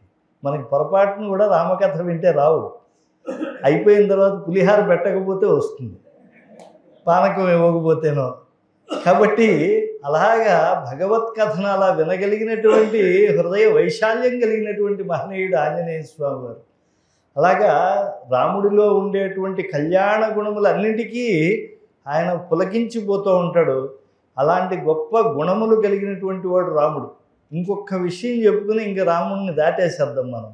ఎందుకంటే ఒకసారి పట్టాభిషేకం చేయాలి అని చెప్పి నిర్ణయానికి వచ్చేసాడు దశరథ మహారాజు గారు.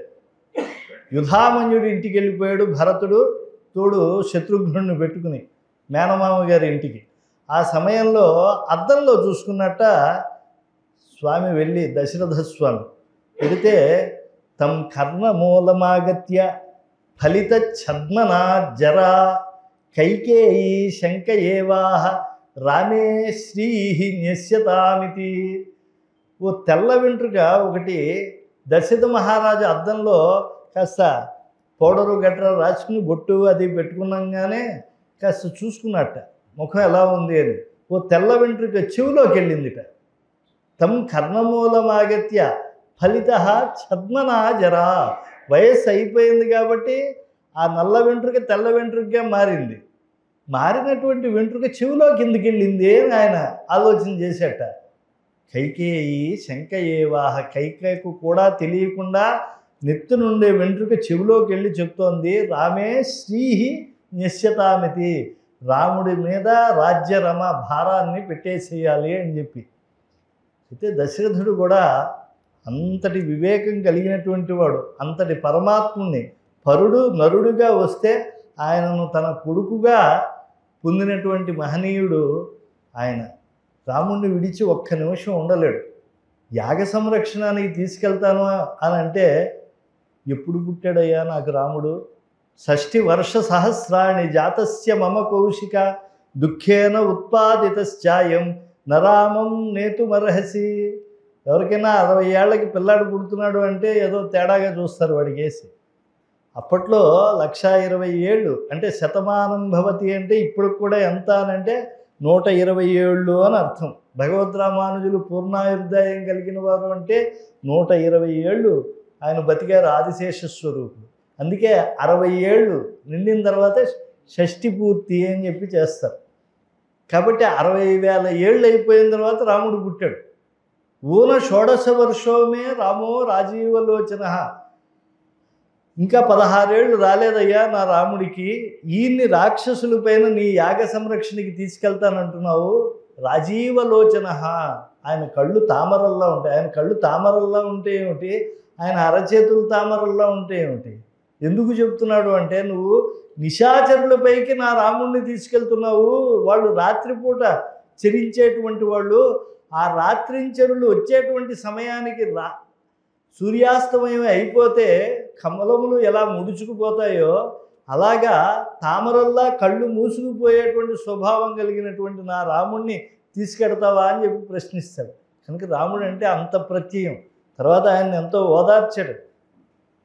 ఆ వశిష్ఠుడు వీళ్ళంతా, ఆ సుమంత్రుడు వీళ్ళంతా ఓదార్చిన తర్వాత ఏదో పంపించాడు. ఆయన యాగరక్షణం చేశాడు, కళ్యాణంతో వెనక్కి వచ్చాడు. పూలలో పెట్టి అప్పగించాడు విశ్వామిత్రుడు తిరిగి. అయినా కూడా వచ్చే వరకు కూడా దశరథుల వారు సింహాసనం ఎక్కలేదు, స్నానం చేయలేదు. రామా రామా రామా అని చెప్పి అలా వెలవెల్లాడిపోయాడు. అంత ప్రేమ కలిగినటువంటి వాడు ఎలాంటి ఆలోచన చేశాడంటే, అంత ధర్మవంశంలో పుట్టినటువంటి వాడు కూడా ఎప్పుడు భరతుడు లేడో కైకమ్మకు చెప్పకుండా, అంతఃపురంలో తెలియకుండా వెళ్ళి సభా మధ్యంలో ఉద్ఘోషణం చేసేసాడు. అంటే తెలివితేటలు ఏమిటి? ప్రజలంతా కూడా రాముడి యొక్క ప్రపత్తితో ఉన్నారు కదా, శరణాగతి చేసి ఉంటున్నారు కదా, రాముడు గుణం వల్ల వాళ్ళు కీర్తన చేస్తూ ఉన్నారు కదా, కాబట్టి రాముడికి రాజ్యం ఇవ్వమంటారు కదా, కాబట్టి ప్రజలంతా కోరుకున్నారు, మంత్రిమండలి ఒప్పుకున్నది. అంతేకాకుండా అర్చకులు, జ్యోతిష్కులు అందరూ పెద్దలంతా తీర్మానించేశారు, నేను ధర్మాన్ని ఆచరిస్తున్నాను అని చెప్పి కైకకు సమాధానం చెప్పవచ్చనేటువంటి ప్రణాళికతో వెళ్ళి నాలుకతో ఆ విషయాన్ని సభలో చెప్పాడు. దీయతాం దీయతాం దీయతాం అని చెప్పి ఒక సముద్రంలా గర్జించారట ప్రజలంతా కూడా. ఈయనకి ఒక్కసారి మనస్సులో ఒక ఆలోచన వచ్చిందిట. ఎవడైనా రిటైర్ అయిపోతున్నాడు అనుకోండి, రిటైర్మెంట్ ఫంక్షన్లో ఏం చెప్తూ ఉంటారు మామూలుగా, అయ్యో ఇప్పుడే ఎందుకండి 62 ఏళ్ళకి 60 ఏళ్ళకి ఈయన రిటైర్ అయిపోవడం. అప్పుడు వచ్చి ఆయన టేబుల్ మీద పడుకుంటున్నాడు, ఏం చేయట్లేదు, ఒక ఫైల్ రాయట్లేదు, వీపు గోడకేసి రాయటమే తప్పించి. అయినా కూడా ప్రతి రిటైర్మెంట్ ఫంక్షన్లో అప్పుడే లేదు, ఈయన ఇంకా కూడా చేయొచ్చు, కానీ ప్రభుత్వ నియమాలు ఏం చేస్తాం, కాబట్టి ఈయన రిటైర్మెంట్ వచ్చేసింది, కాబట్టి మేమంతా బాగా బరువెక్కిన గుండెలతో ఈయనకి సెండ్ ఆఫ్ చెప్తున్నాం అని చెప్పి మనం చెప్తూ ఉంటాం. ఇంతకన్నా కొత్తగా స్క్రిప్ట్ ఏమి ఉండదు కదా. త్రివిక్రమ శ్రీనివాస్ రాసిన ఇదే గొడవ, కొత్త స్క్రిప్ట్ ఏం రాయగలడు. కాబట్టి ఇలాంటి మాట వస్తుందేమో అనుకుంటే ఇచ్చేయండి అని చెప్పి ఒక పున్నమనాడు, అంటే సముద్రుడు చంద్రుడిని చూస్తే ఉప్పొంగిపోతాడు. తన గర్భంలోంచి, సముద్ర గర్భంలోంచి ఉద్భవించాడు కదా చంద్రుడు, కాబట్టి చంద్రుడు ఉదయిస్తే ఎలా ఉప్పొంగిపోతారో రామచంద్రుడు యొక్క పట్టాభిషేకం అనగానే ప్రజలంతా ఇచ్చేయండి రాముడికి ఇచ్చేయండి అన్నట్ట. గజేన మహతాయాంతం రామం ఛత్రావృతాననం. రాముడు ఆ ఏనుగు పైన వస్తూ ఉంటే, ఏనుగుపై రాముడు ఎంతో చక్కని దేవుడు, ఆయనకి ఇచ్చేయండి అని చెప్పేప్పటికీ దశరథుల వారు అడిగేట, ఏమయ్యా ఈ తెల్లని వెళ్ళగొడుగుల కింద శరీరం పాలిపోయేట్లుగా నేను నిద్రాహారాలు మాని అన్నోదకాలకు దూరంగా ఉండి ఈ రాజ్య రక్షణ అనేటువంటిది చేశానే, ఏం 4 రోజులు ఉండొచ్చుగా దశరథరాజు గారిని ఒక్కడం లేదు, అందరూ ఇచ్చేయండి అంటారు. ఆ చివరి నుంచి ఈ చివరి వరకు ఇంతమంది కూడా నేను ఏమన్నా పొరపాట్లు చేసినా రాజ్య నిర్వహణలో అన్నట్ట.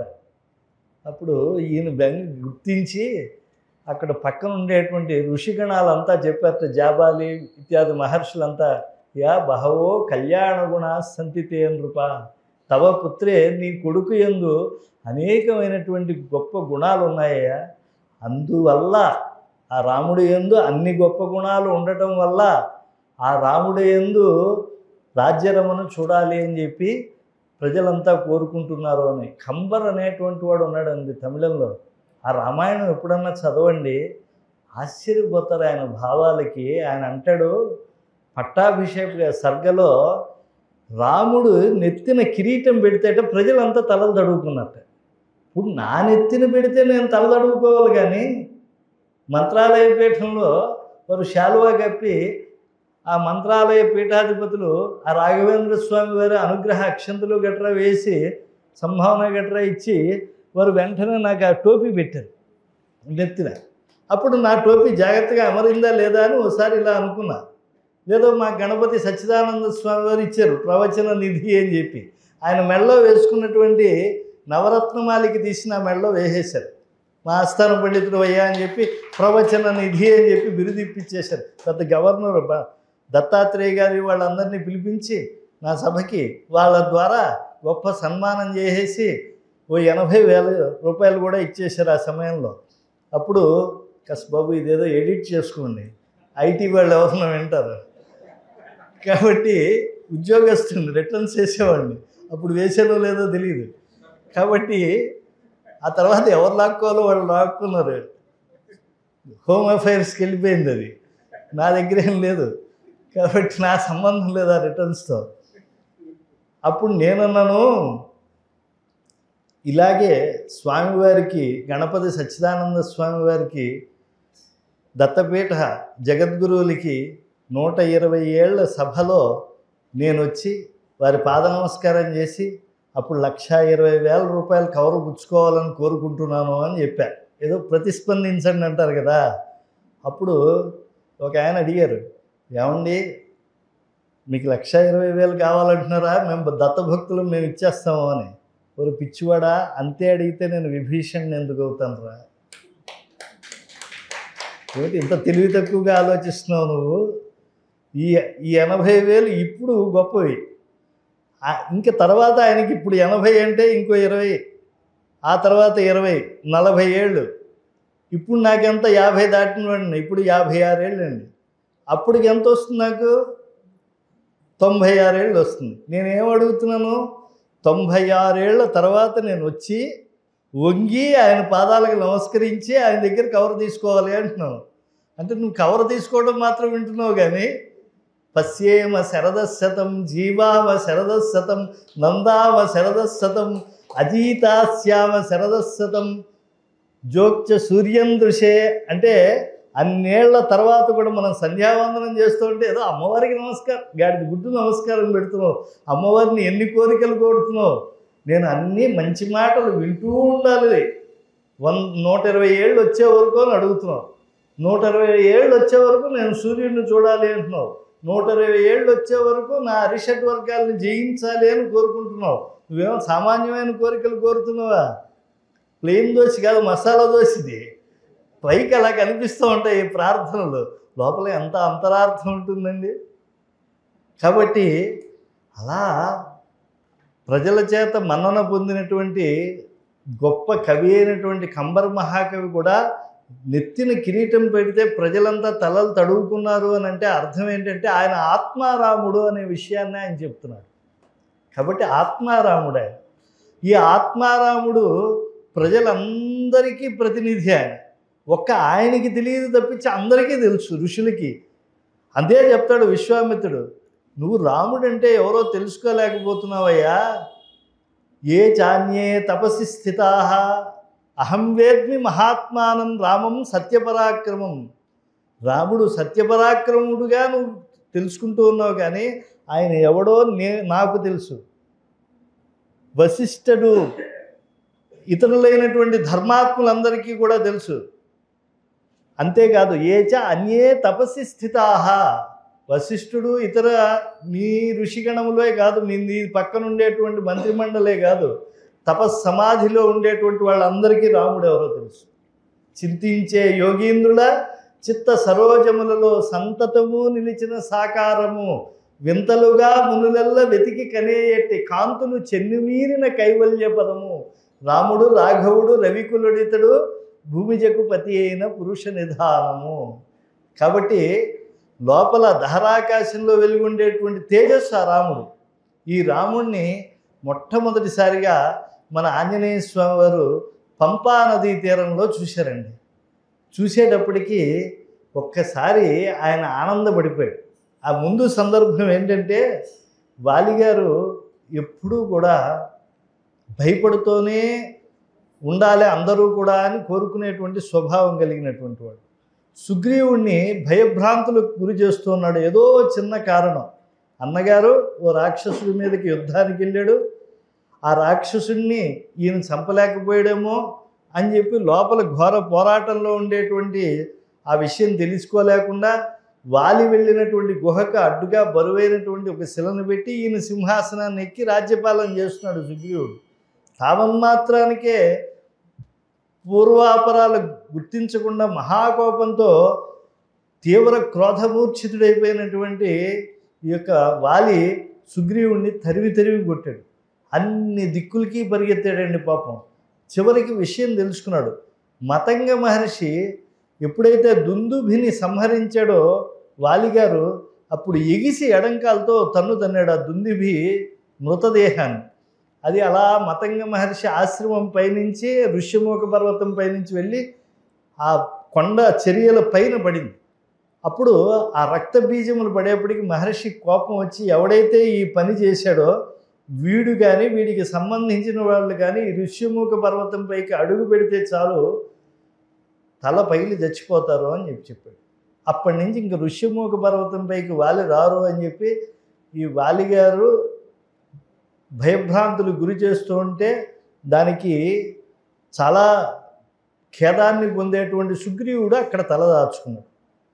ఆ పర్వతం పైన ఎప్పుడైతే ఈయన ఉన్నాడో ఓ రోజు ఈ రాజ్య రమను వదిలేసి కైకమ్మ ఆజ్ఞతో దశరథుడు చేసినటువంటి శాసనాన్ని మన్నించి రాజ్యాన్ని తృణప్రాయంగా వదిలేసి నాహం అర్థపురోదేవి లోకం ఆవత్సు ముత్సహే విద్ధిమాం ఋషిభిస్తుల్యం విమలం ధర్మమాశ్రితం. అమ్మా నువ్వే చెప్పాలా, రాముడికి అది దశరథ శాసనం అని నువ్వే చెప్పాలా, భటుడు చెప్పినా కూడా నేను వెళ్ళిపోతాను. అంతెందుకమ్మా అరణ్యాలకు వెళ్ళమని ఈ రాముడికి దశరథ శాసనమే అక్కర్లేదు, కైకమ్మ శాసనం ఉన్నా చాలు నేను వెళ్ళిపోతాను. నేను ఏ లౌకిక ధర్మాన్ని ఆశ్రయించి రాజ్యాన్ని నేను కోరుకోవట్లేదు, రాజ్య సంపదలు నాకొద్దు, నేను ఒక ఋషి వంటి వాడిని, అంత వైరాగ్యం నాకుంది, రాజవంశంలో ఉన్నాను కాబట్టి ఈ ఆభరణాలు ఈ పట్టుబట్టలన్నీ కూడా అని చెప్పి పక్కన పెట్టేసి ఆయన వెంటనే నారచీరలు కట్టుకుని సీతమ్మవారు లక్ష్మణుడు వస్తానంటే వెంట తీసుకుని వెళ్ళిపోయాడు. అలా వెళ్ళిపోయినటువంటి ఆయన తల పైన కూడా మర్రిపాలు పోసుకుని జడలు కట్టేసేట్టు చేసుకున్నాడు. లక్ష్మణస్వామి ఆచరించాడు. అలా వచ్చేటువంటి వాళ్ళు ధనుర్బాణాలు పట్టుకుంటున్నారు. క్షత్రియ ధర్మం అరణ్యంలో కూడా పాలన చేయాలి కాబట్టి. ఇది ఏమిటో చూస్తూ ఉంటే వీళ్ళు తాపసుల్లాగా నారచీరలు కట్టుకున్నారు, పక్కన ధనుర్బాణధరులై ఉన్నారు. కాబట్టి వీళ్ళు ఎవరో ప్రమాదం అని చెప్పి పరుగున నలుగురు మంత్రులతో పాటు వెళ్ళిపోయారు. ఈయన కూడా పరిగెత్తాడు. ఏమిటో సుగ్రీవుడు ప్రభువు పరిగెడుతున్నాడని ఆయనకి మంత్రిగా ఉండే ఆంజనేయ స్వామి వారు కూడా పరుగున వెళ్ళాడు. వెళ్ళేప్పటికీ అరణ్య మధ్యంలో ఆగవయ్యా అన్నాడు సుగ్రీవుడు. ఎందుకు పరిగెత్తిస్తున్నావు? మా అన్నగారికి సంబంధించిన వాళ్ళు ఎవరో వస్తున్నారు అక్కడ, వాళ్ళని నేను చూశాను, ప్రసన్నంగా ఉన్నారు, వాళ్ళెందుకు నిన్ను చంపుతారు? ఏమో చంపచ్చేమో, విరుద్ధమైన లక్షణాలతో ఉన్నారు, ధనుర్బాణాలు కలిగి ఉన్నారు, నారచీరలు కట్టుకున్నారు, కాబట్టి నాకు అనుమానం వచ్చింది. మరి నువ్వు భయపడి మమ్మల్ని భయపడి చంపేసేట్టుగా ఉన్నావురా? అసలు మంత్రి అన్నవాడు ప్రభువుని తిట్టకూడదు, బాగా అక్షంతలు వేస్తాడు ఆంజనేయ స్వామి వారు. ఆ సందర్భంలో చూడండి, గ్రహించి ఉండాలి. అసలు రాజు ఎలా ఉండాలో మంత్రి గారు చెప్తున్నారు రాజుగారికి. నువ్వు ధైర్యంగా ఉండి ప్రజలంతా కూడా ధైర్యంగా ఉంచాల్సినటువంటి నువ్వు భయపడి మమ్మల్ని భయపెడుతున్నావా? నీడను చూసి దొంగనుకుని ఎలా అయితే రాత్రివేళ దీపపు కాంతిలో భ్రాంతి పడుతూ ఉంటాడు జీవుడు, అలాంటి వాడిలా ఉన్నావు నువ్వు, ముందు నేను కనుక్కొస్తానని చెప్పి ఆయన భిక్షుక రూపంలో వెళ్ళాడు. వెళ్ళి అక్కడ ప్రశ్నించాడు, అయ్యా మిమ్మల్ని చూస్తుంటే ఏదో లోకంలోంచి వచ్చినటువంటి వాళ్ళలో ఉన్నారే, మీ యొక్క కళ్ళు ఏమిటి అప్పుడే వికసించినటువంటి తామరపత్రముల్లా ఉన్నాయి, అసలు మీరెవరు అని చెప్పి 2-3 ప్రశ్నలు వేసేటప్పటికి ఈయనకి సమాధానం చెప్పలేదు రామచంద్ర ప్రభు. హనుమంతుడు ప్రశ్నలు అడిగాడు, ఆయనకి సమాధానం చెప్పాలి రాముడు. చెప్పకుండా పంపా నదీ తీరంలో లక్ష్మణస్వామితో చెప్తున్నాడు, నా ఋగ్వేద వినీతస్య నా యజుర్వేదోపధారిణ నా సామవేద విదుష శక్యమేవం విభాషితుం. లక్ష్మణ చూసావా, మన ముందు భిక్షుక రూపంలో ఉన్నాడే, వీడు వేదయ్య, వేదములన్నీ ఔపోసం పట్టేసినటువంటి వాడు. ఎందుకంటే ఋగ్వేదము బాగా చదవనటువంటి వాడు బహురుక్కులతో ఉంటుంది ఋగ్వేదం. ఆ ఋగ్వేదం అంతా ధారణ చేయకపోతే వీడు ఇలా మాట్లాడేటువంటి శక్తి కలిగి ఉండేటువంటి వాడు కాదు. నా ఋగ్వేద వినీతస్య నా యజుర్వేదోపధారిణ. యజుర్వేదంలో మంత్రములు చాలా వెనక నుంచి ముందుకు వెనక్కి చాలా భ్రాంతి పుట్టిస్తాయి. ఆ యజుర్వేదములు బాగా ధారణ చేశాడు. అంతేకాదు మాట్లాడుతూ ఉంటే మధురంగా ఉండాలంటే ఈ సంగీతం అంతా సామవేదం నుంచి వచ్చింది కాబట్టి సామవేదం కూడా చాలా బాగా చెప్పాడు. కాబట్టి సామవేదం అధ్యయనం చేశాడు కాబట్టి ఇంత మధురంగా మాట్లాడుతున్నాడు. కాబట్టి ఇలా మాట్లాడటం అందరి వల్ల కాదు. అసలు కత్తి ఎత్తినటువంటి వాడు ఉద్యతాసి అరేరపి, కత్తి ఎత్తినవాడు కూడా కత్తి దింపేయాలనేంత ప్రశాంతంగా మాట్లాడుతున్నాడు. అసలు 4 మాటలు మాట్లాడేప్పటికీ మాలాంటి వాళ్ళల్లో మీరు ఎన్ని తప్పులు గమనిస్తూ ఉంటారండి. ఇదేమిటి ఇక్కడ ఈ పదం వేసాడే, ఇలా కాకుండా ఇలా వేసుంటే బాగుండేదే అని అనిపిస్తూ ఉంటుంది కదా. కానీ ఆంజనేయ స్వామి వారు మాట్లాడుతూ ఉండేట ప్రతి మాట తీయగా ఉందిట. పలుకు పలుకుకో ముద్ర చిలుకుతున్నట్టు మన స్వామి. బహు వ్యాహరతానేన నకించిది అపశబ్దితం. ఇంతసేపు మాట్లాడాడు కదా, ఒక్క అపశబ్దం అన్నా వచ్చిందా ఈ నోట్లోంచి. లక్ష్మణ చూడు సౌమిత్రి ఎంత మధురంగా మాట్లాడుతున్నాడు అయినా. కాబట్టి నూనం వ్యాకరణం కృష్ణం అదేన బహుధాశ్రుతం ముఖం వ్యాకరణం స్మృతం అంటారు కదా. ప్రథమేహి విద్వాంసో వ్యాకరణా వ్యాకరణ మూలత్వాత్ సర్వశాస్త్రాన్ని అని చెప్తున్నారు కదా. వ్యాకరణ శాస్త్రాన్ని బాగా ఔపోసనం పట్టేసాడు అయినా, లేకపోతే ఇలా మాట్లాడినా అని చెప్పేప్పటికీ అంటే ఏమిటి ఆ మాటల్లో అలాంటివి ఉన్నాయా అంటే ఉన్నాయి. ఆంజనేయ స్వామి వారు చెప్పారే, మీ కళ్ళు అప్పుడే వికసించినటువంటి తామర పొల్లా ఉన్నాయి అని అంటే తస్య కప్యాసం పుండరీకమేవ మక్షిణి అని ఉపనిషత్తు చెప్తుంది ఛాందోగ్యం. ఆ ఉపనిషద్ అర్థం అది. ఔపనిషదిక రహస్యాలు వేద సారమైనటువంటి మాటలే ఆంజనేయ స్వామి వారి ముఖతః వస్తూ ఉంటాయి. కనుక దాన్ని రాముడు తెలుసుకున్నాడు. ఎందుకంటే ఆయన చదివినటువంటి వాడు కదా. విద్వానేవహి జానాతి విద్వజ్జన పరిశ్రమం నహి వంధ్యా విజానాతి గురువీం ప్రసవ వేదన. 4 పిల్లల తల్లి పిల్లల్ని ఎలా పెంచాలో ఆవిడికి తెలుస్తుంది. అలాగే 4 గుణాలు ఉండేటువంటి వాడే అవతల వాళ్ళ గుణాలను గ్రహించగలిగినటువంటి సామర్థ్యం కలిగి ఉంటాడు. కాబట్టి రాముడు ఆంజనేయుడి చేత దాస్యం చేయించుకున్నాడంటే ఎన్ని పుణ్యగుణాలకు ఆయన నిలయుడు గనుక. కాబట్టి వెంటనే లక్ష్మణస్వామి పాపం ఈ యొక్క రాముడెవరో తానెవరో అన్నీ చెప్పాడు. అసలు ఆంజనేయ స్వామి వారి చరిత్రలో గమనించవలసింది ఏమిటంటే ఆయన అన్నిటికీ కూడా తర్కశాస్త్రముతో ప్రబోధితమైనటువంటి చిత్తవృత్తితోనే ఉంటాడు ఎప్పుడు కూడా. సరే నువ్వు రాజపరివారంలో వాడివి కదా, ఇదేమిటి అన్నగారి ధనస్సు కూడా నువ్వు పట్టుకుని ఉన్నావు మాట్లాడేటప్పుడు. ఎందుకంటే ఈయన ధనస్సు ఈయన తీసుకోడు. సౌమిత్రే క్వధను అంటాడు ఎప్పుడన్నా ధనస్సు కావాలంటే. అప్పుడు ఆయన అన్నగారికి అందిస్తూ ఉంటాడు. కాబట్టి ఇలాగే నువ్వు ఎందుకు దాస్యం చేస్తున్నావు? ఇప్పుడు భటుడు దాస్యం చేయాలి కానీ అన్నగారికి తమ్ముడు ఎందుకు దాస్యం చేయాలి? ఇదేం పెద్ద నియమం లేదే అంటే గుణై దాస్యముపాగత. లక్ష్మణుడు చెప్పాడు, మా అన్నగారి గుణములు అంత గొప్పవయ్యా, కాబట్టి ఆయన సద్గుణములకు నేను వినీతున్నయి, ఆయనకి నేను దాస్యం చేస్తున్నాను. కానీ లక్ష్మణ మనం ఏదో కవలల్లాగా ఇంచుమించుగా ఒకే సమయంలో పుట్టినటువంటి వాళ్ళం. ఈయన పాపం శ్రీరామనవమి పుడితే తర్వాత వరుసగా పుట్టేశారు. ఆ భరతుడు తర్వాత లక్ష్మణుడు శత్రుఘ్నుడు అందరూ కూడా 1 డే డిఫరెన్స్లోనే అందరూ 4 వచ్చేసారు. కాబట్టి ఇంచుమించు ట్విన్స్ అన్నట్టుగా ఉంటారు రామ భరత లక్ష్మణ శత్రుఘ్నులు 4 కూడా. కాబట్టి ఈయన ఎందుకు దాస్యం చేస్తున్నాడంటే అటువంటి గుణములు నాకు కూడా రావాలి. ఆవల భాగీరథు దరువుల ఆజలమే ఊరినట్లు. గంగ దగ్గరికి వెళ్ళి వ్యవసాయం చేస్తే గంగలో నీళ్లు వస్తాయి తప్పించి స్వామి పుష్కరంలో నీళ్లు, హైదరాబాద్ మూసీ నదిలో నీళ్లు రావు కదా.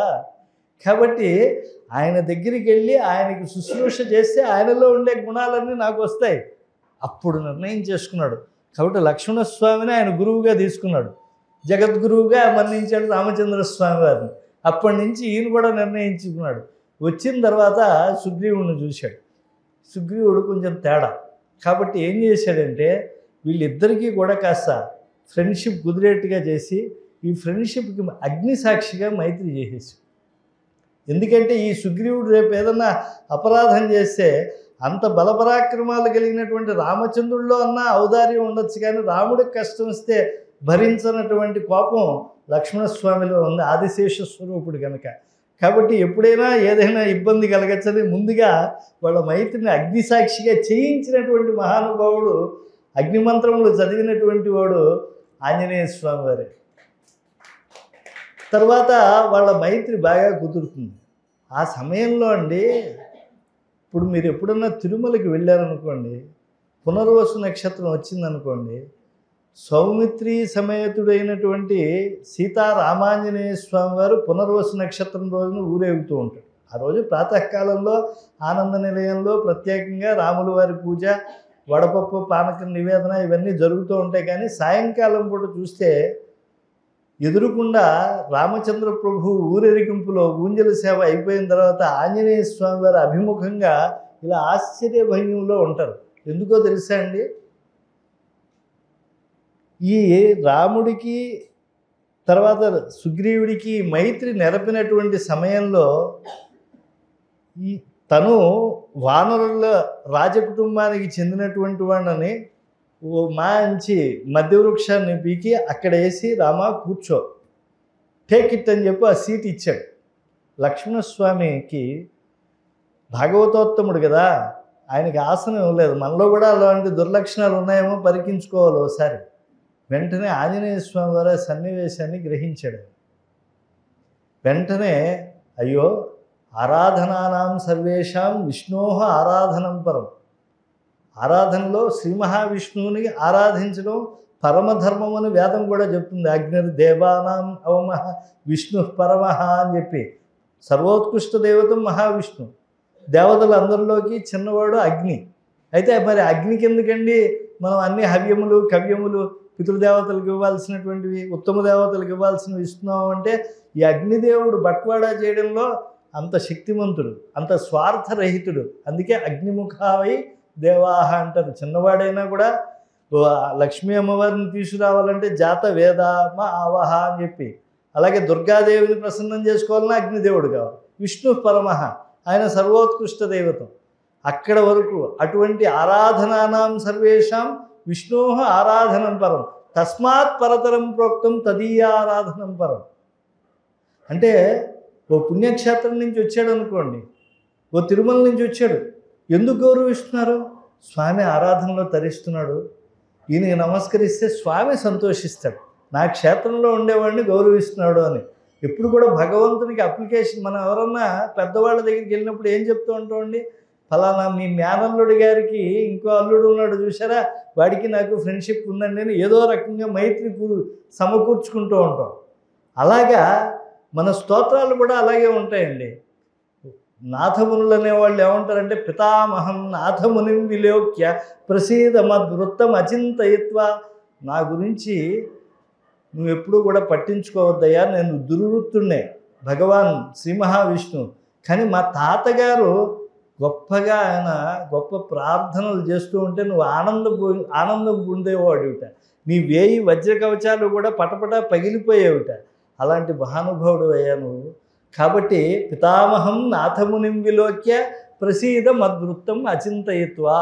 అందుకే మనం గోత్రప్రవరులు పెద్దవాళ్ళ దగ్గర ఎందుకు చెప్పుకుంటాము అంటే, మన ఋషి పరంపర చెప్పేప్పుడు ఇలాంటి ఋషి వంశంలో పుట్టాడు కాబట్టి వీడు కూడా యోగ్యుడే అని అనుకుంటారు. అందుకని అన్నమాచార్యులు వంశంలో వాళ్ళు కూడా అదే చెప్పారు, శరణంటిని ఆతని సంబంధమును చేసి.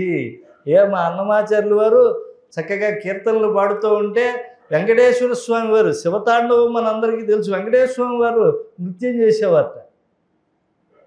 ఆయన గొప్ప కీర్తనలు చేశారు. ఆ కీర్తనల్లో వెంకటేశ్వర స్వామి నృత్య భంగిమల్లో కూడా చూపించారు ఆయన సంస్కృత కీర్తనల్లో. కాబట్టి అలాగా భాగవతుల్ని గమనించడం అంటే భగవంతుణ్ణి గౌరవించడం కన్నా ఎక్కువ ప్రాధాన్యత, అలాగే గొప్పదైనటువంటి ఫల స్వీకారముకు అర్హతను మనం పొందుతూ ఉన్నాం. సిద్ధిర్భవతివానేతి సంశయం అచ్యుత సేవినా నసంశయోస్తి తద్భక్త పరిచర్య రతాత్మన. శ్రీనివాసస్వామి భక్తులకు రామచంద్ర భక్తులకు మనం సేవ చేస్తే రాముడికి భక్తుల కన్నా ఎప్పటికైనా అపాయం రావచ్చు, కానీ రామ భక్తాగ్రగణ్యుల యొక్క సేవ వల్ల మనం ఎక్కువ ఫలితం పొందుతాం. ఆంజనేయ స్వామి సేవ వల్ల, రామభక్తి కన్నా కూడా హనుమభక్తి ఉండటం వల్ల మనం ఎక్కువగా తరిస్తామని గ్రహించడం కోసం ఇదంతా చెప్పడం. అప్పుడు హనుమ ఏం చేశాడండి, వెంటనే మంచి చందన వృక్షాన్ని బీగి లక్ష్మణస్వామి వారికి వేసి, కూర్చోండి, మీరు భాగవతాగ్రగణ్యులు, స్వామి గురించి నాకు చెప్పి గొప్పగా నాలో రామగుణానుభవాన్ని పెంచినటువంటి వాడు మీరే అని లక్ష్మణస్వామిని కూర్చోబెట్టాడు. అప్పుడు ఆశ్చర్యంగా రాములు వారు ఆంజనేయ స్వామి వారికి చూశారు, బాగా బుద్ధిమంతుడు అయ్యా, క్షణకాలంలో గ్రహించావు, నాకు ఆసనం వేశాడు సుగ్రీవుడు, మా లక్ష్మణస్వామికి వేయలేదు, ఆయన తినకపోతే ఈయన తినడు, ఆయన నిద్రపోకపోతే ఈయన నిద్రపోడు, అలాంటి ప్రేమ పరస్పరం కలిగినటువంటి వారు రామలక్ష్మణులు. కనుక ఈ తత్వాన్ని తెలుసుకున్నటువంటి ఆంజనేయ స్వామి వారు ఆయన కూర్చోకపోతే ఈయన కూర్చోవడం తెలిసి వెంటనే చందన వృక్షం మంచి సుగంధం, మధ్య వృక్షానికి ఏముంటుంది, సుగ్రీవుడు వేసిన వాడి మనసే అది, ఈయన మనసు ఇది. చందన వృక్షాన్ని నరికితే నరికిన చందనానికి కూడా సుగంధం ఇస్తుంది. అలాంటి వాడు మన ఆంజనేయ స్వామి వారు. కాబట్టి విశుద్ధ విజ్ఞానుడు ఆయన, చెప్పుకున్నాం కదా మొదట్లోనే. కాబట్టి పుణ్యారణ్య విహారుడు మన ఆంజనేయ స్వామి వారు.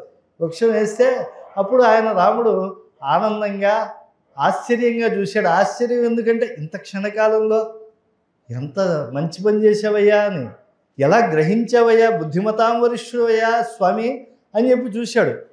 పాపం ఎప్పుడూ సహజంగా మంచి పనులు చేసేవారికి ఎదుటి వాళ్ళు ప్రశంసిస్తే కూడా ఎందుకు ప్రశంసించారో తెలియదు. నదులు సముద్రంలో కలిసినంత సహజంగా మంచి పనులు చేయటం ఆంజనేయ స్వామి వారికి అభ్యాసం. కనుక మంచి పని చేసిన ఆయనకి తెలియలేదు, ఏదో మామూలు పనే అనుకున్నాడు ఆయన. అనుకుని రాముడు ఏమిటి అంత అభిమానంగా చూస్తున్నాడు, అంత ఆనందంగా చూస్తున్నాడు నాకేసి అని చెప్పి ఆశ్చర్యపోయాడు. అది హనుమంతుల వారు ఇలా ఉండడంలో ఉండేటువంటి ఆ యొక్క అద్భుతమైనటువంటి వృత్తాంతం. ఎప్పుడన్నా ఈసారి వెంకటాచలం వెళ్ళినప్పుడు ఆ సన్నివేశం చూడండి.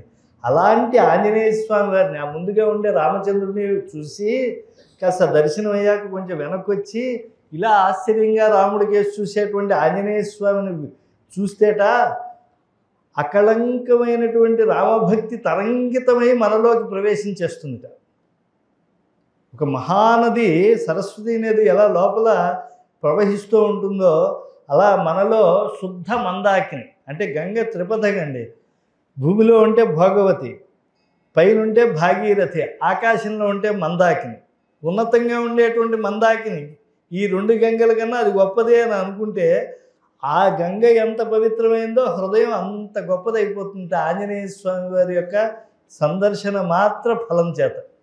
కాబట్టి అలాంటి ఆంజనేయ స్వామి వారు తరువాత ఆ మైత్రిని కుదిర్చి తరువాత ఆ లక్ష్మణస్వామి ముందు చక్కగా పరిచినటువంటి ఆభరణాలన్నీ కూడా చూపించిన తర్వాత అందులో సీతమ్మ వారి నగలు, సీతమ్మ వారి చీర ఇవన్నీ తెలుసుకున్న తర్వాత వాలి నిగ్రహణం రాముడు చేసిన తర్వాత మన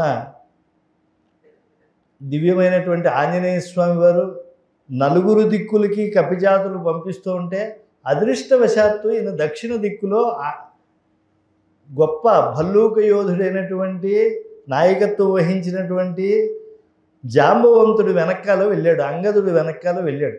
దక్షిణ సముద్ర తీరం దగ్గరికి వెళ్ళేప్పటికీ ఎవరు దాటగలరు యోజనములు అని అంటే ఒక ఆయన నేను 30 దాటుతా, నేను 60 దాటుతా, నేను 20 దాటుతా అని చెప్తూ ఉంటే అన్నీ తెలిసినటువంటి వాడు ఎప్పుడూ మాట్లాడండి. అర్థోఘటో ఘోషముపైతి నేను సగం కొండే తొణికిసలాడుతూ ఉంటాయి.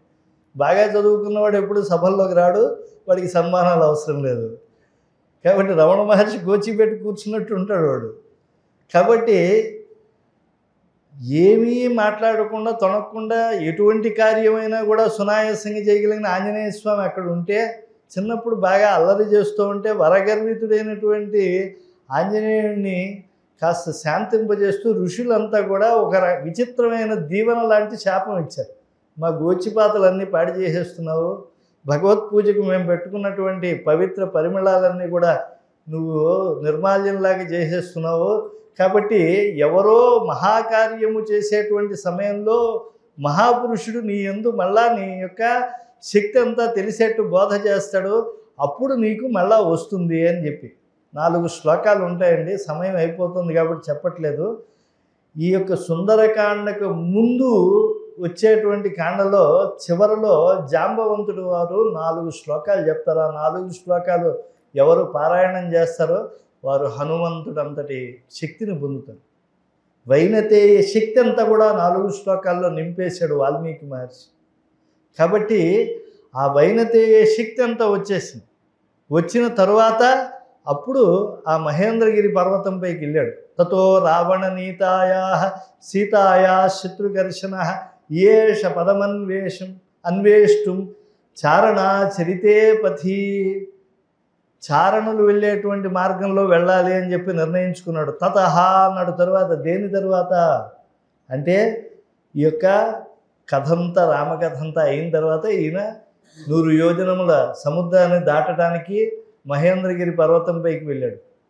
సీతాయాహ పదం అన్వేష్టం, సీతమ్మ వారి జాడ కనుక్కోవటానికి ఏష పదమన్వేష్టం చారణా చరితేపథి.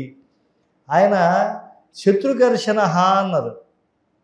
అంటే ఏమిటండి, అప్పటి వరకు ఎవరైనా ఒక్క శత్రువునన్నా చంపాడా అంటే కొంతమంది ఏదో చెప్తూ ఉంటారు. అరిషడ్ వర్గములు ఉన్నాయండి, ఇవి శాశ్వత శత్రువులు కదా, కామక్రోధ లోభమోహ మదవాత్సర్యములు, వాటికి అతీతమైనటువంటి వాడు కదా ఆంజనేయుడు. కనుక ఈయనకి ఈ అణిమాది సిద్ధులన్నీ ఆవరించాయి. అణిమ, మహిమ, గరిమ, లఘిమ, ప్రాకామ్యం, ఈశిత్వం, వశిత్వం ఇవన్నీ వచ్చాయి. కనుక ఈయన శత్రుకర్షణ అయ్యాడు అని చెప్తూ ఉంటారు. కొంచెం సూక్ష్మంగా చూస్తే మనలో ఉండేటువంటి పాజిటివ్ ఎనర్జీస్ని మనం తెలుసుకోలేము. ఇప్పుడు ఆ పాజిటివ్ ఎనర్జీస్ అన్నీ తెలుసుకునేట్లుగా ఉపదేశం చేశాడు మన బుద్ధిమతాంబరిష్ఠుడైనటువంటి ఆంజనేయ స్వామి వారికి పెద్దవాడైనటువంటి తాతగారు అయినటువంటి జాంబవంతులు వారు. ఆ జాంబవంతుని వారి వల్ల ఈయన తనకు ఉండేటువంటి బలహీనతలన్నీ దూరం చేసుకున్నాడు. కనుక దుష్కరం నిష్ప్రతిద్వంద్వం చికీర్షన్ కర్మవానర సముదగ్ర శిరోగ్రీవో గవాంపతిరివాబభౌ. 100 యోజనముల సముద్రాన్ని అలా దాటేయటానికి ఎలా అయితే వర్షం పడుతూ ఉంటే ఆ బోతు ఏమాత్రం లక్ష్యం పెట్టకుండా అలా వెళ్ళిపోతూ ఉంటుందో అలా వెళ్ళిపోవటానికి ఆయన ముందుకు వెళ్ళిపోతూ ఉన్నాడు. ఆ పర్వతాన్ని నొక్కేస్తున్నాడు, తొక్కేస్తూ అలా ముందుకు వెళ్ళిపోతూ ఉన్నాడు. ఆయన వెళ్ళిపోతూ ఒక్కసారి ఆ యొక్క సూర్యుడికి సూర్యాయ మహేంద్రాయ పవనాయ ఆత్మయోనయే అంజలి చేశాడు. ఉత్తర దిక్కు తిరిగి నమస్కారం చేసి ఆ గొప్ప దేవతలందరి యొక్క అనుగ్రహాన్ని పొంది ఒక్కసారిగా ఆయన సముద్ర లంఘనం చేస్తూ ఉంటే ఆయన సాయంకాలానికి ఎలా అక్కడికి వెళ్ళాలి అని చెప్పి నిర్ణయించుకుని తన వేగాన్ని నిర్దేశించుకుంటూ వెడుతూ ఉంటే మైనాకం అనేటువంటిది లేచింది. అది సాత్వికమైనటువంటి విఘ్నమే, ఆతిథ్యం ఇవ్వటానికి వచ్చింది.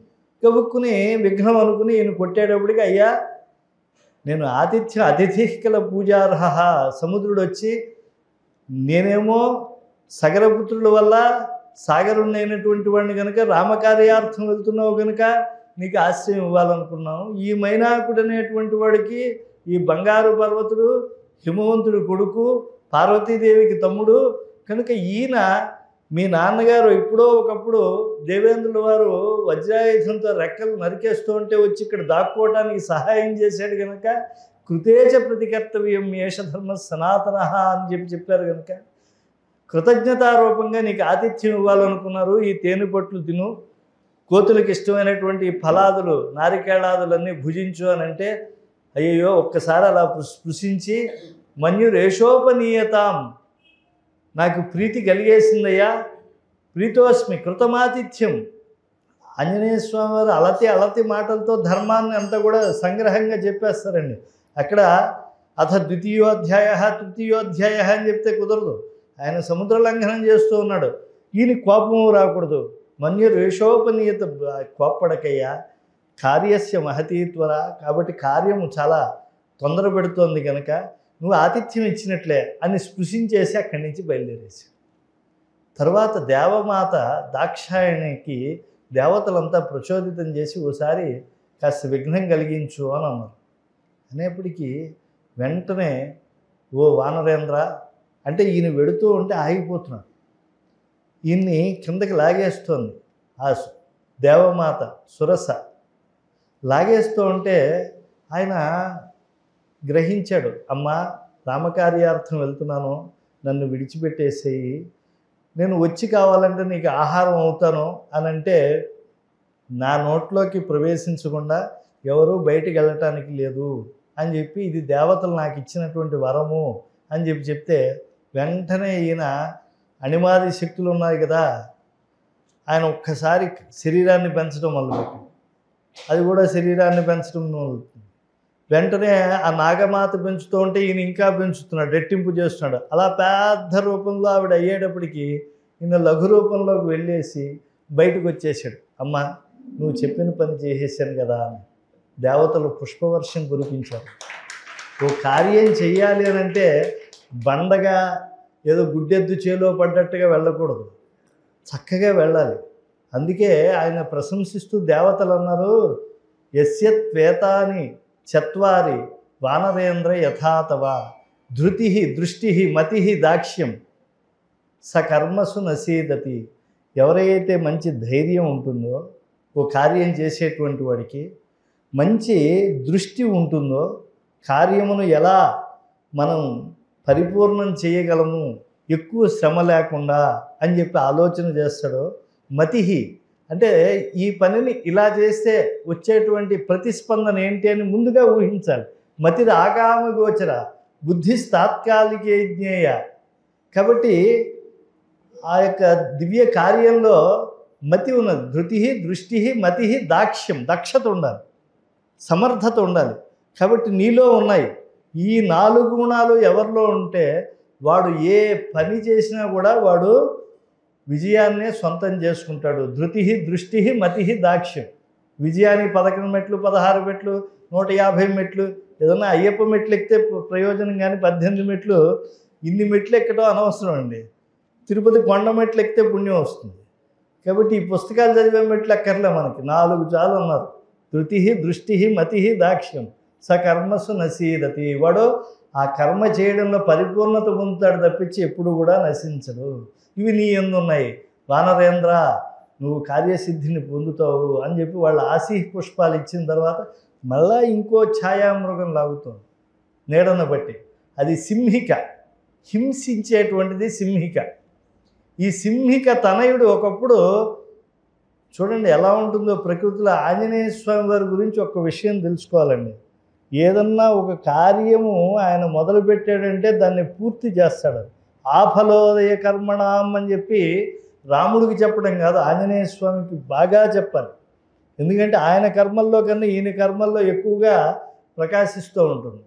భూతద్దం పెడితే ఎలా అయితే సూర్యకాంతిలో ఎలా పెరుగుతుందో అలా రాముడి కాంతి భూతద్దం ద్వారా వచ్చినటువంటి తీవ్ర అగ్నిలాగా ఆంజనేయుల్లో మరింత స్పష్టంగా కనిపిస్తుంది. చూడండి, సూర్యుడిని మింగాలి అని అనుకున్నాడు. ఈ కథ అందరికీ తెలిసిందే, నేను చెప్పలేదు. కానీ సూర్యుడిలో ఉండేటువంటి వేదాంగములన్నీ కూడా లాగేశాడు ఆయన. ఔపనిషదిక రహస్యములన్నీ కూడా స్వీకరించేశాడు ఆంజనేయ స్వామి వారు. ఏ విద్యను కూడా సూర్యుడి నుంచి నేర్చుకోకుండా లేడు. సమస్త విద్యలు సూర్యుడి నుంచి. ఆ సారం, పండు తింటే ఏమిటి, టెంక పడేస్తే ఏమిటి, పండులో జ్యూస్ తాగేస్తే ఏమిటి, హాయిగా అమ్మపాలు తాగినట్టుగా సూర్యుల్లో ఉండే విద్యాసారం అంతా లాగేసినటువంటి వాడు. అందుకే మనకి అరుణంగా ఎర్రగా ఉండి పార్శ్వముఖంగా ఉంటాడే ఈ ఆంజనేయ విగ్రహాలే ఎక్కువగా ప్రాచీన ఆంజనేయ స్వామి దేవాలయాల్లో కనపడతాయి.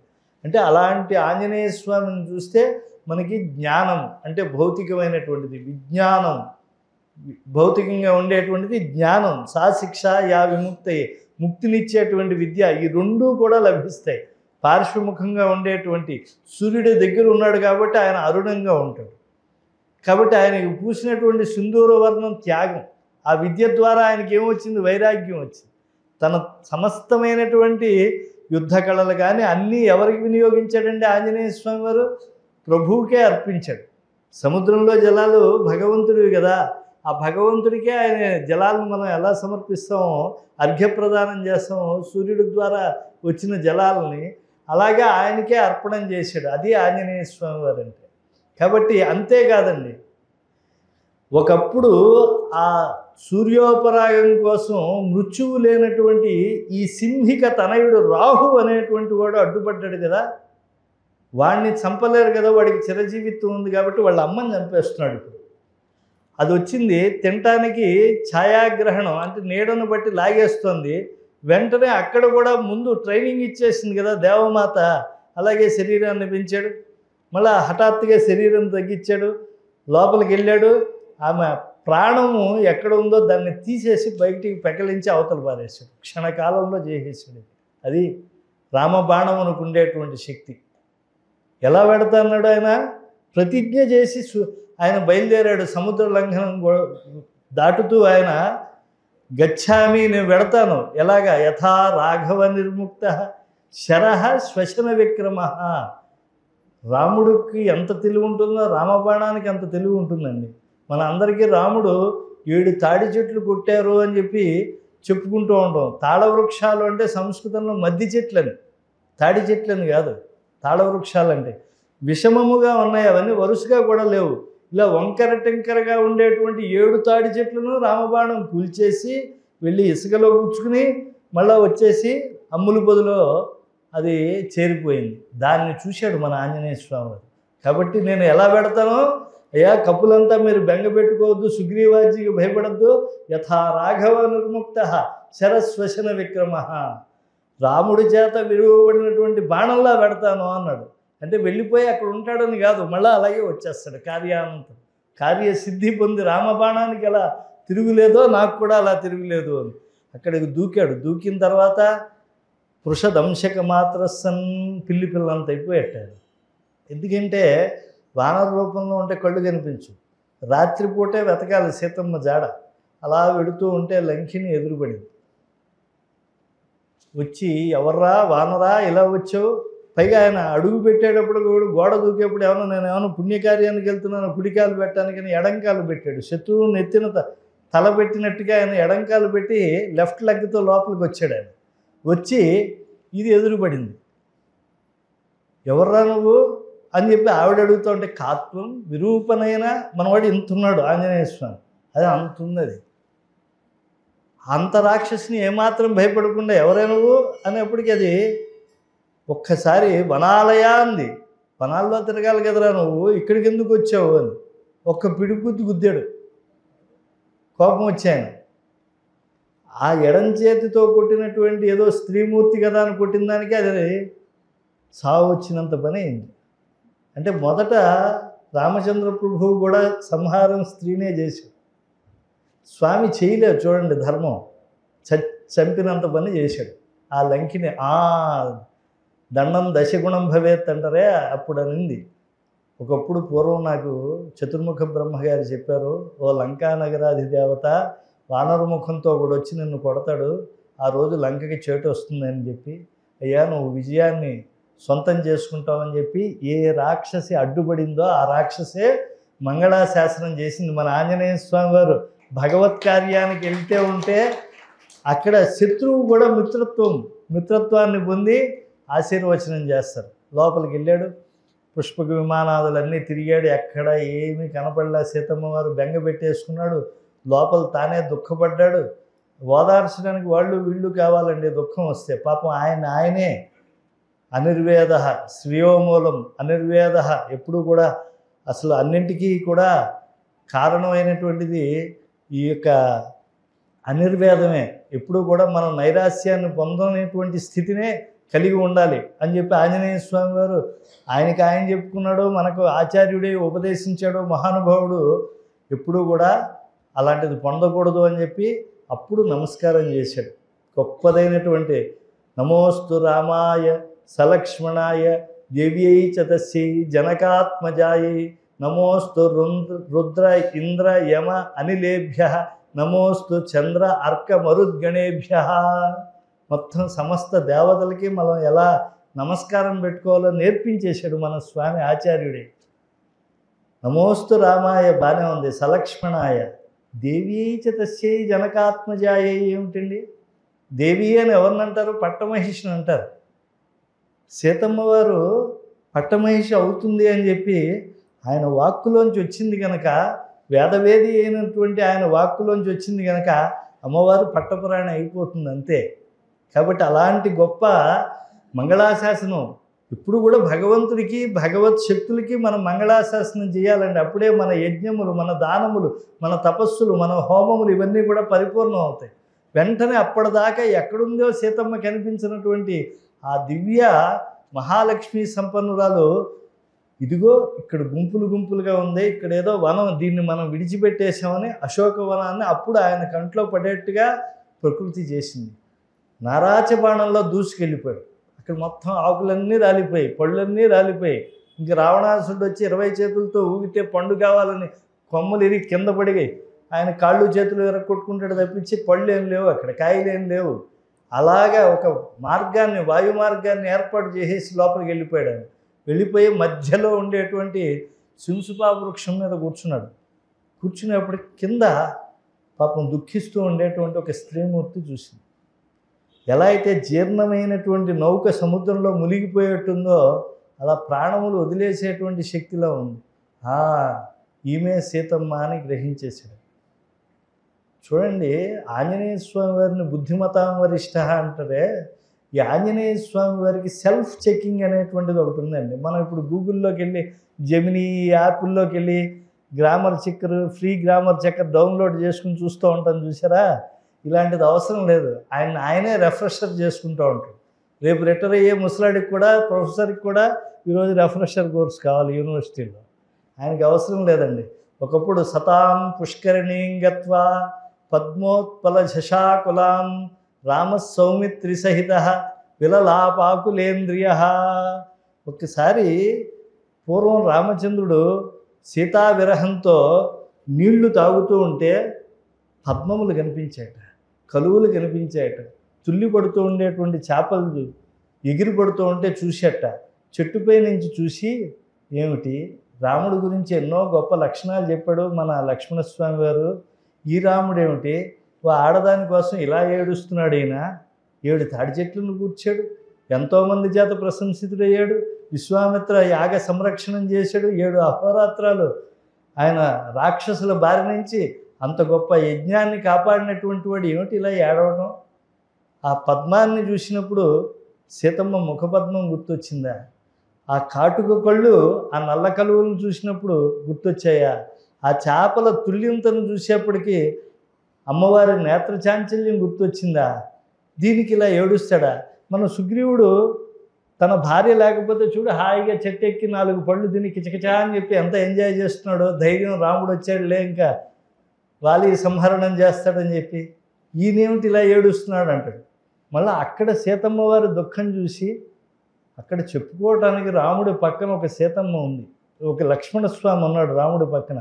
ఇక్కడ సీతమ్మకు కష్టం వచ్చినప్పుడు ఓదార్చేవాడు లేకపోతే ఎంత నష్టం అండి. ఈ సీతమ్మ శోకం ముందు రాముడి శోకం ఏమీ ఎక్కువ. ఆయన ఎప్పుడో సీతమ్మ గుర్తొచ్చినప్పుడు ఏడుస్తున్నాడు. ఈ తల్లి చూడండి, నిరతము ఏడుస్తుంది రావణాసుడు కోసం. ఈ రావణాసుడు బాధలు పడుతూ రాముడి కోసం ఎలా ఆ తల్లి ఉన్నది. దుష్కరం కురితే రామ హీరోయమదనయాస. ఎందుకు తిండి తిని కండలు బలుపుకోవటానికి ఆ రామచంద్రుడి పరాక్రమం, ఎందుకు ఆ రామబాణాలు. ఇలాంటి నమ్ముకున్నటువంటి స్త్రీమూర్తిని, పతివ్రతా శిరోమణిని కాపాడకుండా ఇంకా రాముడు ఎలా జీవించి ఉన్నాడు అంటాడు. అంత పెద్ద మాట ఉంటాడు. అంటే ఆ దంపతుల మధ్య ప్రేమాస్పదమైనటువంటి చిత్తవృత్తిని ఆయన చూడగలిగాడు. రాముడిలో ఏ పుణ్యగుణాలు చూశాడో సీతమ్మలో అదే గుణాలు చూశాడు. అస్యా దేవ్యా యథా తస్మిన్ తస్య చాస్యాం ప్రతిష్ఠితం రామస్య చ యథారూపం తస్యేయమసితే క్షణ. ఏమన్నా కవల పిల్లల వాళ్ళిద్దరూ ఒకే రూపంలో ఉండటానికి సీతారాములు. అంటే రాముని యందు ఎలా అయితే ఆజానుబాహుత్వము ఇత్యాది పురుషుడిలో ఉండవలసిన గొప్ప గుణాలు ఉన్నాయో, అలా స్త్రీత్వంలో ఉండాల్సినటువంటి గొప్ప గుణాలన్నీ సీతమ్మలో ఉన్నాయి. ఆ తర్వాత రావణాసుడు రావటం, బెదిరించడం, అమ్మవారు ఇంకా దుఃఖ సాగరంలోకి వెళ్ళిపోవటం, ఇవన్నీ ఆంజనేయ స్వామి చూశాడు. తర్వాత వెళ్ళిపోయిన తర్వాత సీతమ్మ వారిని ఓదార్చి అమ్మవారిని నమ్మింపజేసి రామనామ ముద్రితమైనటువంటి ఆ అంగుళీకాన్ని ఇచ్చాడు. అమ్మలో ఆనందాన్ని కలిగించాడు. అమ్మా, ఇప్పటి వరకు వస్తాడా నా రాముడు, ఇంకా నాకు ఎంతకాలం ఈ దుఃఖం అని సీతమ్మ వారు చెప్తూ ఉంటే, అమ్మా అభిషిక్తం అయోధ్యాయాం క్షిప్రం ద్రక్ష్యసి రాఘవం. ఇదే ఆంజనేయ స్వామి వారు. అమ్మా, తొందరలోనే నువ్వు, మేమంతా కొంచెం రామచంద్రుడు అభిషేకం పొందినప్పుడు దూరంగా ఉంటావు. నువ్వు రామచంద్రుడు ధర్మపత్ని కదా, పక్కనే నువ్వు సింహాసనంపై ఉండి రాముడు నెత్తిన రాజ్యం ఆ కిరీటాన్ని పెడుతూ ఉంటే రాజ్యరమ్యను వహించాలి అని చెప్పి నువ్వు అయోధ్యలో తొందరలో చూడబోతూ ఉన్నావు అని చెప్పి ఓదార్చి అక్కడి నుంచి వెళ్ళిపోతూ, ఒక్కసారి అమ్మవారికి ఎప్పుడన్నా కూడా పసిబిడ్డ ఏం చేస్తాడంటే తన గొప్పలన్నీ వెళ్ళి అమ్మకి చెప్తూ ఉంటాడు. అలాగే ఒకసారి అమ్మవారికి కాస్త ఆనందం కలిగించాడు. ఒకసారి అమ్మవారికి ఇంకోసారి నమస్కారం పెట్టేప్పుడు కాస్త ఏదైనా కొద్దిగా ఘనకార్యం చేయాలని చెప్పి ఆయన కాస్త యూటర్న్ తీసుకుని అశోకవన ఉద్యాన వనవాటిక దగ్గరికి వెళ్ళేప్పటికీ ఆయనకు ఆలోచన వచ్చింది. ఈ అశోకవనంలో అమ్మవారు ఉండేటువంటి శింషుపా వృక్షాన్ని తప్పించి అన్ని వృక్షాలు కూల్చేసి ఆ వనపాలకులు వస్తే 100 మందిని చంపేశాడు. ఆయన ఏం పెద్దగా తీసుకెళ్ళేటప్పుడు ఏమీ గద ఒకటి పాపం లేకపోతే బాగుండదని స్వామి చేతిలో గద ఒకటి పెడుతూ ఉంటారు. ఆయన ఏమీ లేదండి. ఆయన పాపం రిక్తహస్తాలతో అలా వెళ్ళిపోయాడు అంతే. కాళ్ళు చేతులతో వెళ్ళిపోయాడు. ఆయన ఏమి ఆయుధధారి కాదు ఆయన. కాబట్టి అలా వెళ్ళిపోయినటువంటి స్వామి ఏం చేశాడు, అక్కడ ఉండేటువంటి ఆ ఉద్యానవనానికి కట్టినటువంటి ఆ ఇనప స్తంభాన్ని ఒకటి తీశాడు. తీసి దాంతో అందరినీ కొట్టి చంపేయడం మొదలెట్టాడు. తర్వాత వచ్చేస్తున్నారు అమాత్యపుత్రులు 7 మంది, అలాగే ఇతర రాక్షసులు సేనాగ్ర నాయకులు వస్తూ ఉంటే ఆయన కొట్టేస్తున్నాడు. కొట్టేసి ఆయన ఎవడు కొడుతున్నాడో అవతల వాళ్ళకి తెలియాలి కదా. దాసోహం కోసలేంద్రస్య రామస్య అక్లిష్టకర్మణ. ఆయన తను రామదాసుని అని చెప్తున్నాడు. మరి ఆ రాముడు ఎవరో వీళ్ళకి తెలియాలి కదా. ఏ కార్యమైనా అవలేలగా చేసేస్తాడు ఆయన. అక్లిష్టకర్మణ అన్నాడు. జయత్యతిబలో రామో లక్ష్మణశ్చ మహాబల రాజా జయతు సుగ్రీవో రాఘవేణ అభిపాలిత అని మంగళాశాసనం చేశాడు. మా బలం కలిగినటువంటి అస్త్రవిద్యయతో రామ, బాగా బలం కలిగినటువంటి వాడు, అస్త్రజ్ఞానం కలిగినటువంటి వాడైనటువంటి మా రాముడికి మంగళమవుగాక. ఆయన పక్కనే ఉండి అంతే మహిమ కలిగినటువంటి లక్ష్మణస్వామికి మంగళమవుగాక. అయితే మా రాజు సుగ్రీవుడు రాఘవుడి చేత పాలింపబడుతూ ఉన్నాడు కనుక ఆయనకు కూడా మంగళమవుగాక. ఇప్పుడు నేను ఎవరినైనా కూడా కొట్టేస్తాను అంటున్నాడు ఆయన. మరి నీ దగ్గర ఏమీ లేవు కదరా, ఎంతమంది రాక్షసులు ఉంటారు ఇక్కడ అంటే 1000 మంది రావణాసురులు వచ్చినా కొట్టేస్తాను అంటున్నాడు ఈయన. నరావణ సహస్రమే యుద్ధే ప్రతిఫలం భవేత్. నాకు 1000 మంది రావణాసురులు వచ్చినా కూడా భయం లేదు. వాళ్ళు ఎవరో నాకు ప్రతియుద్ధం చేయటానికి సరిపోరు ఎవరో కూడా. శిలాభిస్తు ప్రహరత పాదపైశ్చ సహస్రశ. ఈ లంకలో ఉండే రాళ్ళిచ్చు కొట్టి చంపేస్తాను వాళ్ళందరినీ. ఈ చెట్లను పీకేసి పాదపైశ్చ సహస్రశ వేలాదిగా ఉండేటువంటి ఈ చెట్లతో కొట్టి చంపేస్తాను అని చెప్పి ఇంత చేసి ఏం చేస్తావు నువ్వు? ఈ లంకని శోషింపజేసేస్తాను. లంకానగరాంతి అంతా కూడా శోషింపజేసేసి మళ్ళీ మా సీతమ్మ వారి దగ్గరికి వెళ్ళి ఆమె పాద నమస్కారం చేస్తాను. నేను తెలియకుండా లంకలోకి వచ్చాను కదా, అలా మాత్రం నేను వెళ్ళను. మిషతాం సర్వరక్షసాం. ఈ రాక్షసులందరూ జానకీదేవి పాదములకి నారీ శిరోమణి పాదాలకి నమస్కారం పెట్టిన తర్వాత రాక్షసులంతా చూస్తూ ఉండగానే నేను ఇక్కడి నుంచి వెళతాను అని 1/3 వంతు సైన్యాన్ని ఆయన సంహరించేసి ఆ తర్వాత బ్రహ్మాస్త్రాన్ని కట్టుబడి తర్వాత 4 మంచి మాటలేవో కాసిన రావణాసుడికి చెప్పాడు. వాడు తోకకి నిప్పెట్టాడు. లంకా నగరాన్ని అంతా కూడా అంటించేశాడు. ఆశ్చర్యపోయాట. నేనేమిటి, ఏం మనకుండేటువంటి ఫైర్ సేఫ్టీలు గట్రా లంకా నగరంలో ఉండవా? మరి అన్నీ ఉంటే లంక అంతా ఎలా దహింపబడిందండి? మరి ఆంజనేయ స్వామి వారు ఏం అగ్ని తీసుకెళ్ళలేదు, ఏ ఆయుధం తీసుకెళ్ళలేదు అంటున్నారు కదా. మరి ఎలా లంకా నగరాన్ని అంతా కూడా ఆయన దగ్ధం చేసేసాడు అంటే యశోకవన్హి జనకాత్మజాయా ఆదాయ తేనైవ దదాహ లంకాం నమామితం ప్రాంజలిరాంజనేయం. అంటే సీతమ్మ వారి శోకం నుంచి అగ్ని పుట్టింది. ఆ పాతివ్రత్య అగ్నిని ఆయన మంత్రశాస్త్రవిత్ కాబట్టి అందరినీ కూడా దహింపజేసేశాడు. ఎంతోమంది మంత్రశాస్త్రవేత్తలు ఉన్నారండి అక్కడ. రాక్షస కూట వ్యూహములు తెలిసినటువంటి వాళ్ళందరినీ కూడా సుందరకాండ చదవండి. ఎంతమంది ఎన్ని రకాల ఉపాసనలు చేసేవాళ్ళని అందరినీ దాటి వెళ్ళి లేచి, ఒరే ఏమిట్రా ఇలా కొట్టావు, ఓ వానరా ఇంత బలం ఎలా వచ్చిందిరా నీకు అన్నట్ట. ఆంజనేయ స్వామి వారు కూడా ఆశ్చర్యపోయారట. అసలు నా దెబ్బ తగిలి బతికి బట్టకట్టిన వాడు లేడు, మాట్లాడిన వాడు ఇప్పటిదాకా లేడు, నువ్వెలా అదో 10 తలల పురుగు లేచి నిలబడి మళ్ళీ నాతో మాట్లాడుతున్నావు అని.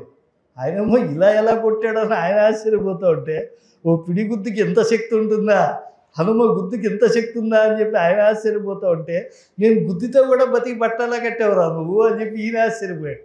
అంత బలపరాక్రమాలు కలిగినటువంటి ఆంజనేయ స్వామి వారు ఆయన ఏదైతే చెప్పారో భవిష్యత్ ద్రష్టగా అభిషిక్తం అయోధ్యాయాం క్షిప్రం ద్రక్ష్యసి రాఘవం అని చెప్పి ఏదైతే అమ్మవారి దగ్గర ఆయన ప్రతిజ్ఞ చేశారో ఆ ప్రతిజ్ఞా పాలన ఆయన పూర్తి చేసుకున్నారు. మరి రామచంద్రుడు మరి ఏమి బహుమానం ఇచ్చాడండి ఆయనకి అని అంటే, ఒక్కసారి కౌగిలించుకున్నట్ట.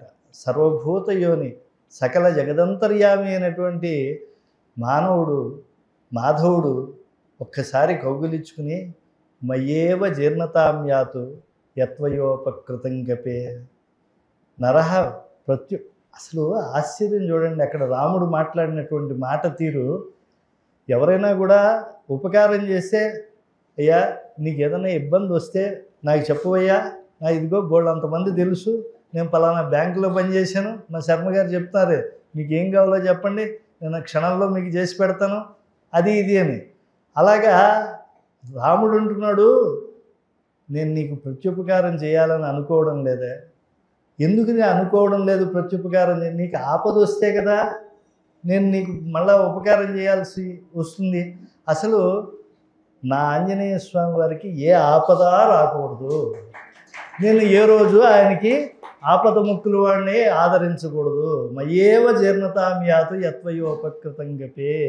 నువ్వు ఏదైతే ఉపకారం చేసావో అది నాకు ఎప్పుడూ కూడా అది లోపలే ఉండిపోవాలి, జీర్ణం అయిపోవాలి అని చెప్పి ఆయన అనుగ్రహించాడు. ఎందుకంటే మళ్ళా ఆయనకి అపకారం అనేటువంటిదే కలగకూడదనేటువంటి రామభావన అది కలగాలి మనలో. ఎవరైనా ఉపకారం చేస్తే ఆ ఉపకారం కలిగినటువంటి వాడికి ప్రత్యుపకారం చేయాలని కాదు, అసలు వీడికి ఆపదే రానటువంటి స్థితి పరమాత్మ వీడికి అనుగ్రహించాలి అని చెప్పి మనం కోరుకోవాలి.